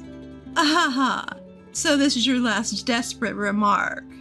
Okay, I understand you're upset, but you don't have to be so sarcastic. The woman named Emily and the three of them left the office laughing. I am now working as top stylist at a hair salon in the city center. Rebecca, who has been assisting me since last month, is the same Rebecca who helped me see the truth. After deciding to divorce at the lawyer's office, I immediately started looking for a new job. My past contest awards and being featured on a beauty website as a popular stylist helped me quickly land a new job. I am able to live without touching the consolation money or property division. I also started dating a man I met at a joint training session with the sister store of the salon where I currently work. I feel surprisingly free and relaxed every day. Nice. Where are you going on your next date? Hey, don't tease your seniors. Rebecca continued to work at Michael's salon for a while after I left. In fact, I was the one who convinced Rebecca to quit immediately. There were two reasons. The possibility that Rebecca, who had just started working, would be seen as lacking cooperation or patience if she quit, and concern that Rebecca might still be targeted by Michael and his mother if they knew she was still my friend. Rebecca reluctantly stayed at the salon, and according to her, the aftermath of Michael, his mother, and Emily was like a roller coaster drama. Emily appeared at the salon after my divorce, full of confidence, as the new top stylist and field manager, but her pride lasted only one day. The male staff member, who had been the sub-stylist under me, turned out to be Emily's class. Not knowing this, Emily made a grand entrance at the salon as a Paris-trained hairstylist, accompanied by Michael. Wow, I thought you must be some amazing person since you said you were back from Paris, but it's just you, Emily. Thomas, why are you here? I should be asking you the same thing. I'm really surprised. You were always getting scolded by the teacher because you couldn't do any of the written test subjects at all. How did Emily, who kept repeating a year and eventually faded away, end up in Paris? That's not true at all, is it? Don't make things up, right, Emily? Well, you'd need a French hairdresser's license to work in Paris, right?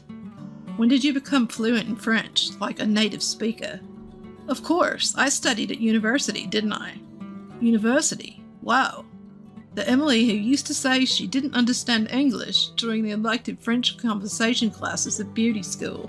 And with that, Emily's disguise was completely stripped away. Afterward, a loud argument broke out between Emily, Michael, and Emily's mother-in-law, who rushed into the scene. The situation got out of hand and the police were called. As a result, staff members began to leave one by one, and the salon lost its energy. Customers started to drift away, and the business quickly hit a dead end. They had no choice but to close two of their stores and try to restart at the original store. But it was already too late, and they had to close down completely last month. That must have been really tough. It really was. But because of that, I was treated as having left the company due to company circumstances. So the questions about my previous job during the interview here went smoothly. I'm happy to be working together again, but why did you choose this salon? Of course, it's to learn from Nicole's skills up close. I got it. I'll train you properly. Sometime after Rebecca changed jobs, a letter arrived from Michael and his mother through the lawyer, who was hired for the divorce. They probably had no other way to contact me, since I had cut off all communication and my parents had firmly refused contact as well. The letter went on and on about how they had been deceived by Emily, and that she wasn't pregnant and her background was all lies. She had taken everything from Thomas, all the valuable items, and disappeared shortly after. They had lost the salon and the apartment that they had used as collateral. Nicole is the only hope for me and my mother. I believe that you, being so kind, will extend a helping hand to us in our time of need. We want to hear from you as soon as possible. After skimming the letter, I called the lawyer who had passed it on to me. Please, just tell them I don't care. You don't have to pass on any more messages from them. And so, just as Rebecca had told me before, my life, with me, steering in the direction I wanted, is going great now, and I will never allow another man to control my destiny. John and Linda are coming back for the birth, so you need to leave. Patricia, the mother-in-law, said in a chilling voice. The eldest son and his wife are scheduled to return in 3 days. Me? Confused, not understanding the meaning, she continued. You no longer needed to play the role of mom. You've served your purpose. From now on, John and his family will live here. Move out by tomorrow. I knew I was never truly accepted as a family since I got married. I have been treated as my husband's wife, but I never imagined being asked to leave after all these years. A barren failure like you. I did you a favor letting you experience raising a child. You should be grateful. We have no obligation to support you anymore. James seems to be tired of you as well. James, too? I swallowed hard.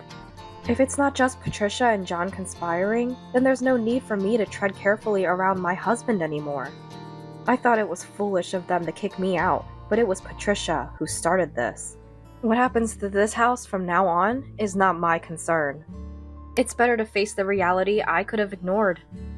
I am Mary, 45 years old, living in a popular residential area with my husband and Patricia. Access to the city center is excellent.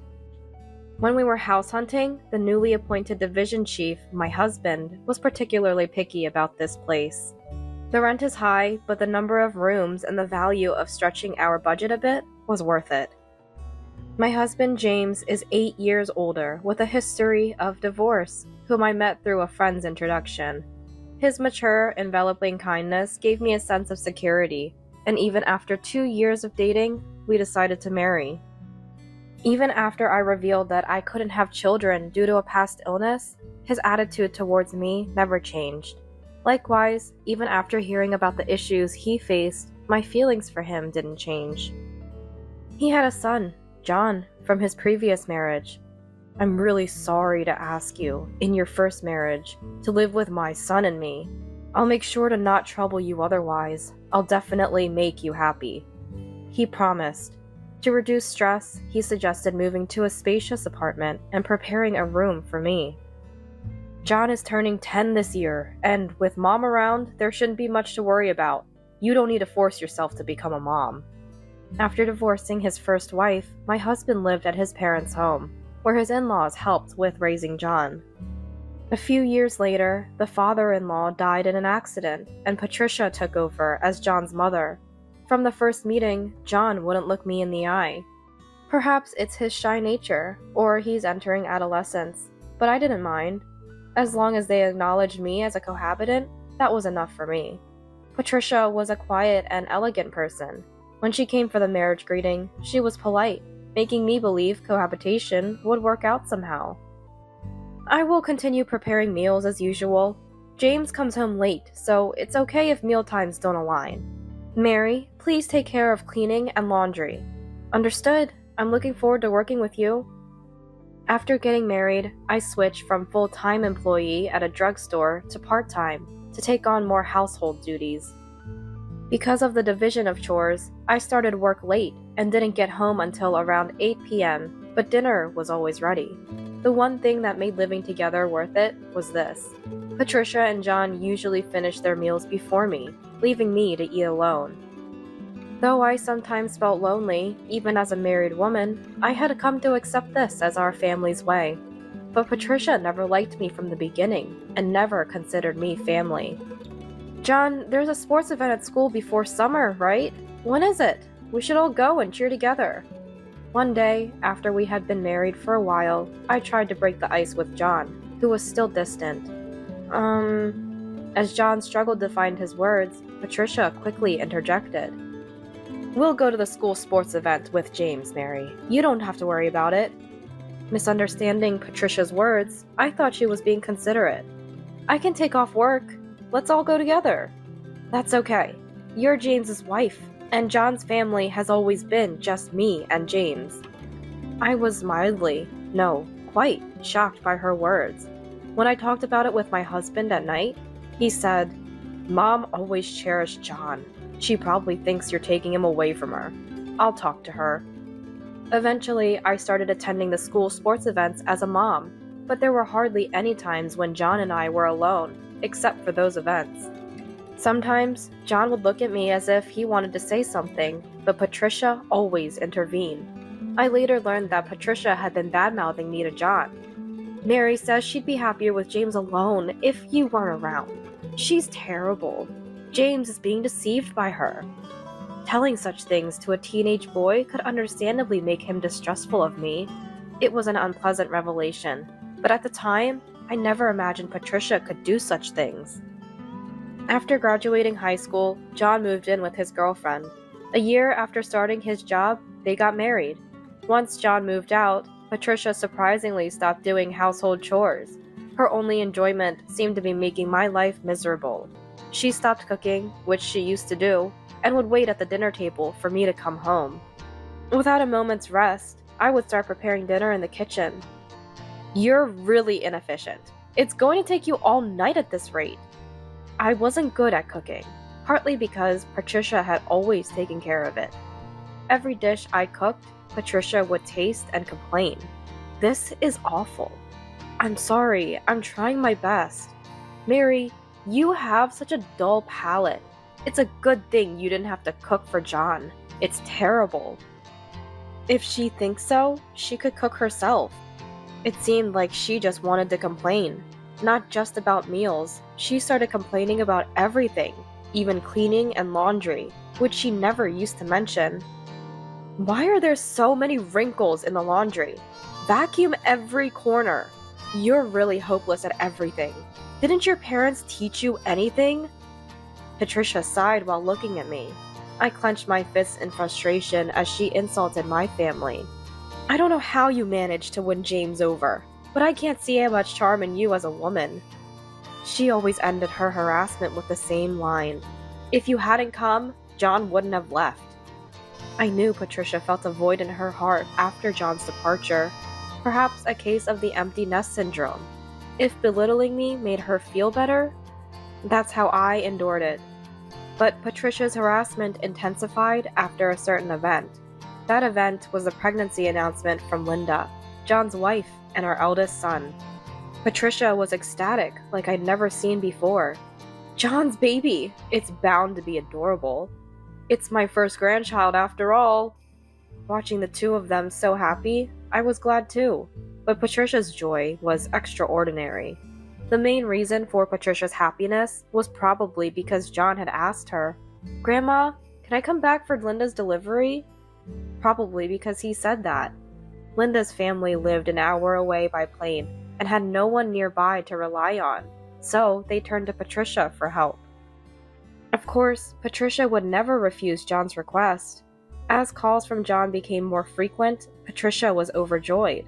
The day after she heard from him, Patricia started preparing enthusiastically. From cleaning John's room to setting up the bed and making a list of baby items, she was ready to do anything for her great-grandchild. Naturally, I was roped into helping after coming back from work. Mary, I finished cleaning John's room, so you can wipe the floors and windows. And please wax them too. We're going to the department store to look at baby cribs this weekend. Cleaning and waxing at night after a tiring day at work was tough. Any result in cutting corners resulted in being told to do it over and over. Moreover, Patricia began demanding money from me, and soon the house was overflowing with baby items. Mary, prepare some money for tomorrow. I found more things I want to get for the baby. Again?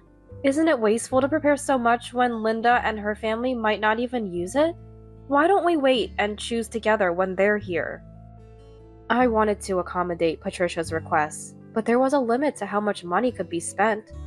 How could you be so cold? It's James's grandchild. Right, you're not blood related to John, so it doesn't matter to you, does it? No, that's not it. Please don't say that. I just thought Linda might want to choose for her own child. Perhaps because I had a point, Patricia glared at me. I realized too late that I had gone too far.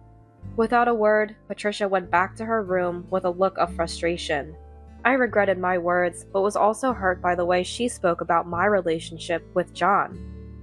The next morning, Patricia didn't come out of her room, possibly still angry. My husband had a 3-day business trip starting that day and called out, "I'm leaving," through Patricia's door. Please keep Mom in a good mood. She hasn't been the same since John left. You were worried about her too, right? Yes, but if we spend all our money now, we won't have anything left when John and his family visit. My husband immediately looked irritated. Are you saying my earnings are too low? No, that's not what I'm saying. Displeased, my husband left without saying more.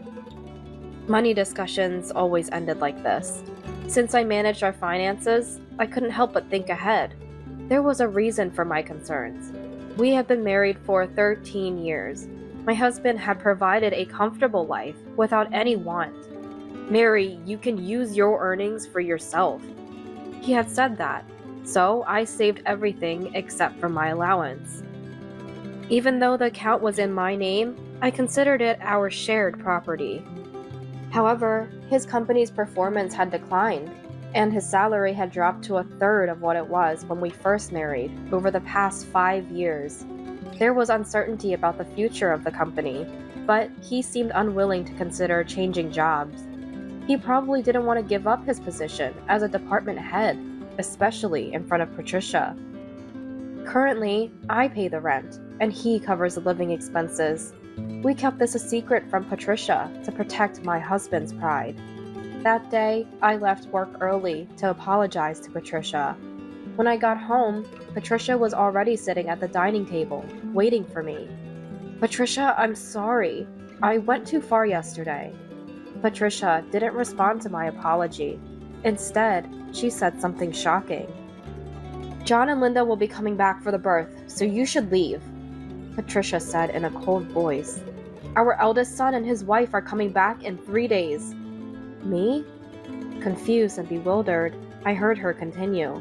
You're no longer needed as a mom. You've served your purpose. John and his family will live here now. Leave by tomorrow. I had known since our marriage that I was not accepted as part of the family. I had been treated as my husband's wife, but I should have doubted my place when I heard John and Linda were returning for the birth. You're a failure who can't have children. I let you experience motherhood. You should be grateful. I don't have to support you anymore. Seems like James is tired of you too. James too? Maybe he's getting along well with his new girlfriend by now. I swallowed hard. Could this really be happening? Lately, my relationship with my husband had indeed become distant. Was it a mistake to think not him? I realized that overnight business trips were something new in the past year.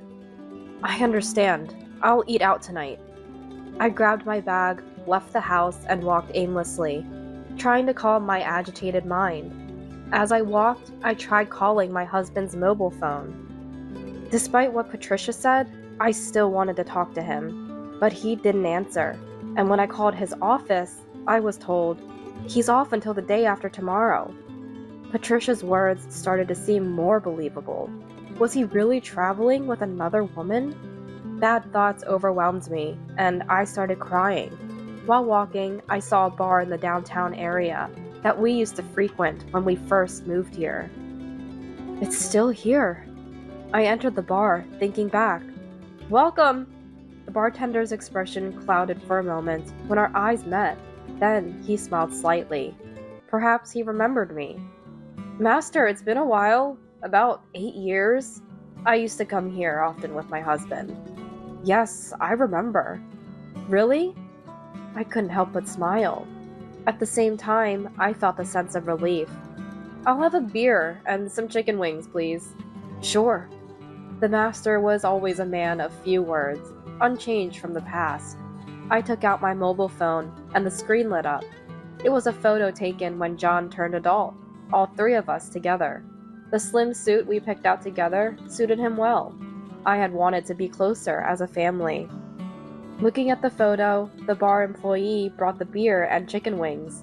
Drinking the cold beer seemed to wash away my mental fatigue. Can I arrange a move by tomorrow? The next day, I searched for moving services.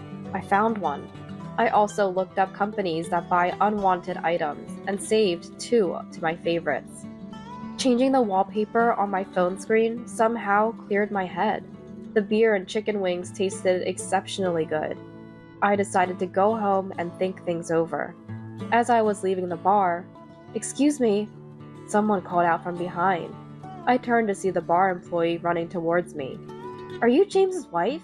I saw the screen on your mobile phone." "Yes, I am." It felt like a divine intervention. James is having an affair with Elizabeth, one of our employees. Her youthful sense of justice was apparent, so that's why the master looked that way. My husband was still frequenting the bar, now involved with Elizabeth. They're always talking when it's quiet, and they leave together when the bar closes. They're always together, and it's really creepy. I couldn't help but give a bitter smile at her frank opinion. We exchanged contact information. "I'll contact you if anything comes up." Her words felt like a lifeline in my isolated situation. What Patricia had said was true. Once I had cleared my head, anger began to rise within me, more than sadness. If I'm going to do this, I'll do it thoroughly, and end it all. I booked the moving company I had saved earlier. If this wasn't just a scheme by Patricia and John, then I no longer needed to be considerate towards my husband. I thought it was foolish of them to drive me out, but Patricia had started it. Whatever happens to this house now is no longer my concern. When I got home, I spent the entire night packing my belongings. There was no more hesitation. The moving company I had booked for 2 p.m. arrived. "Patricia, as you said, I'm leaving today. The movers are coming, so I'm taking everything I bought. I wish you could just erase every trace of your existence here." I did just that, taking out all the furniture and appliances I had bought. Apart from the rent and living expenses, I had paid for everything else from my earnings. Watching the belongings being carried out, Patricia started to panic. "Wait, Mary, what are you doing? We can't live without these things." "I'm removing all traces of myself, as you wished. From tomorrow, you can start a completely new life." Suppressing a laugh, I ignored Patricia's protests and removed everything. She complained to the movers, but it was futile. All that was left in the house were the baby items and Patricia's closet from before the marriage. "Goodbye, Patricia. I've left no trace of myself, so live happily with James and John." Leaving Patricia stunned and seated, I left the keys and exited the apartment.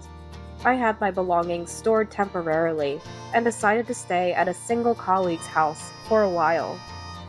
Feeling accomplished, I slept very well that night. My husband contacted me a week later. Perhaps he had been scheming something with the other woman. While he was wasting time, I received a message from the bar. "I got a good photo and sent it to you." It showed my husband, older than I expected, talking intimately with a woman at the bar. Out of a sense of justice, the bar employee had followed them after closing. The photos also included them entering a hotel.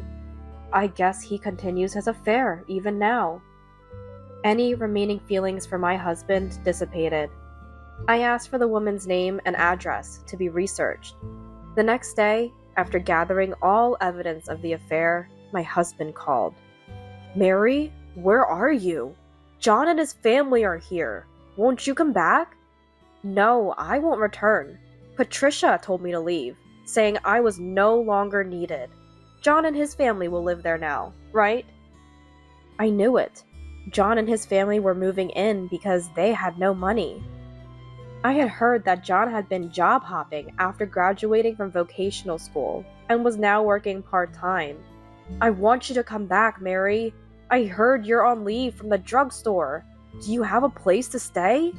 "I'm fine. Don't worry. Patricia and John didn't like me, right? They must be happy without me." My husband faltered at my sarcasm. He had known all along that Patricia and John didn't accept me as family, but had ignored it.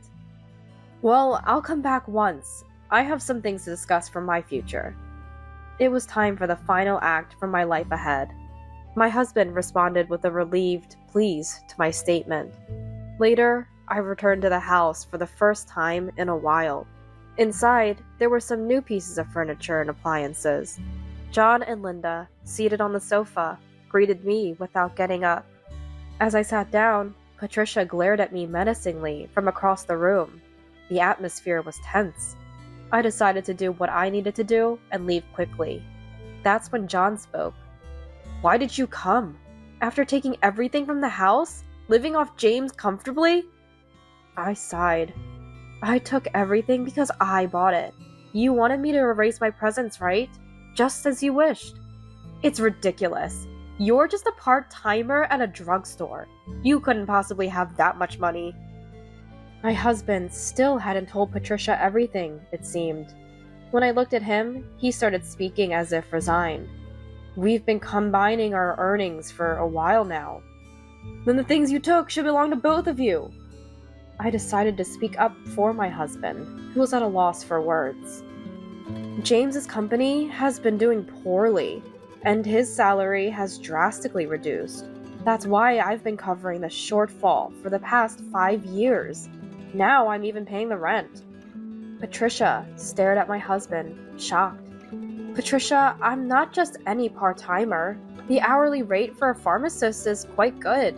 Now I earn more than James." My husband looked away awkwardly. Patricia's eyes flicked nervously between us. "John will have to pay the rent from now on. You're living here, right? You owe it to Grandma for all she's done for you." John looked at me, surprised. "How much is the rent?" $2,800. "Good luck. I'm done playing mom, so I don't owe you anything anymore. Get it together. You're about to be a dad." John shook his head slightly. "That's impossible," muttering. Linda, hearing this, exclaimed, $2,800?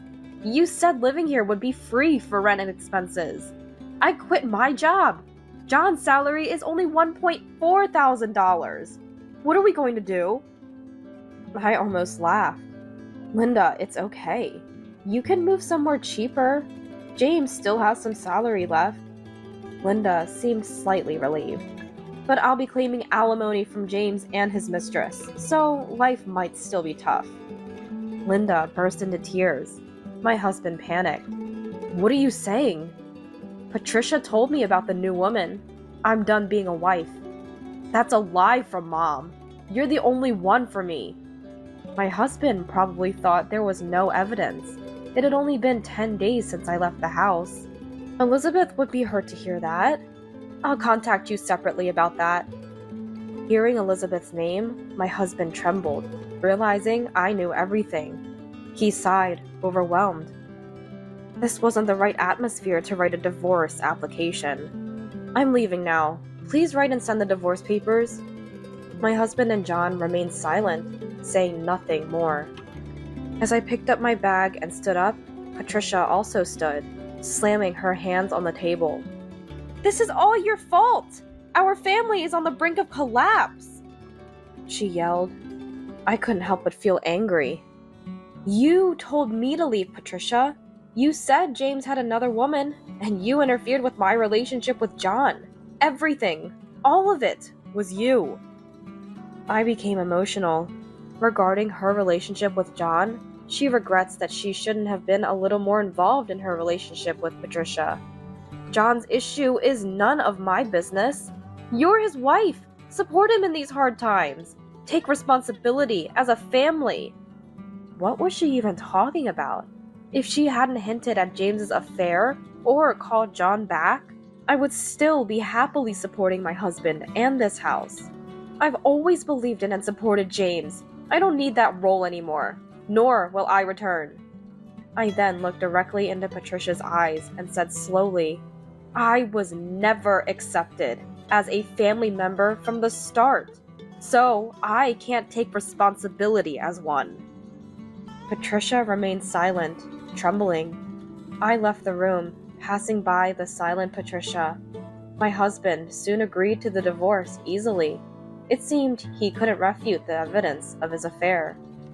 I claimed a reasonable amount of alimony from my husband and Elizabeth. Soon after, the apartment was put up for moving. Eventually, John and Linda went back to their apartment, and Patricia didn't live with them. My husband is considering remarriage, but after the alimony and asking Elizabeth to live with Patricia, she was furious.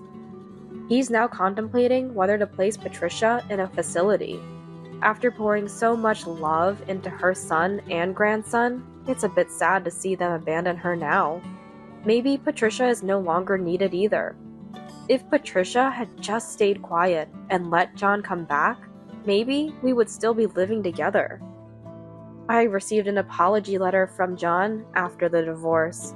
He wrote about wanting to be more affectionate as a child, but couldn't because Grandma disliked it. He was happy when I attended school events. I should have reached out more, perhaps building a different relationship. Although our relationship is severed, I hope for John's happiness in his future. I returned to full-time work as a pharmacist and rented an apartment near my workplace. I sold all the furniture and appliances I took to a secondhand dealer, not feeling good about keeping them. Life without harassment is quiet and comfortable. For a while, I want to live for my own happiness, not for someone else's.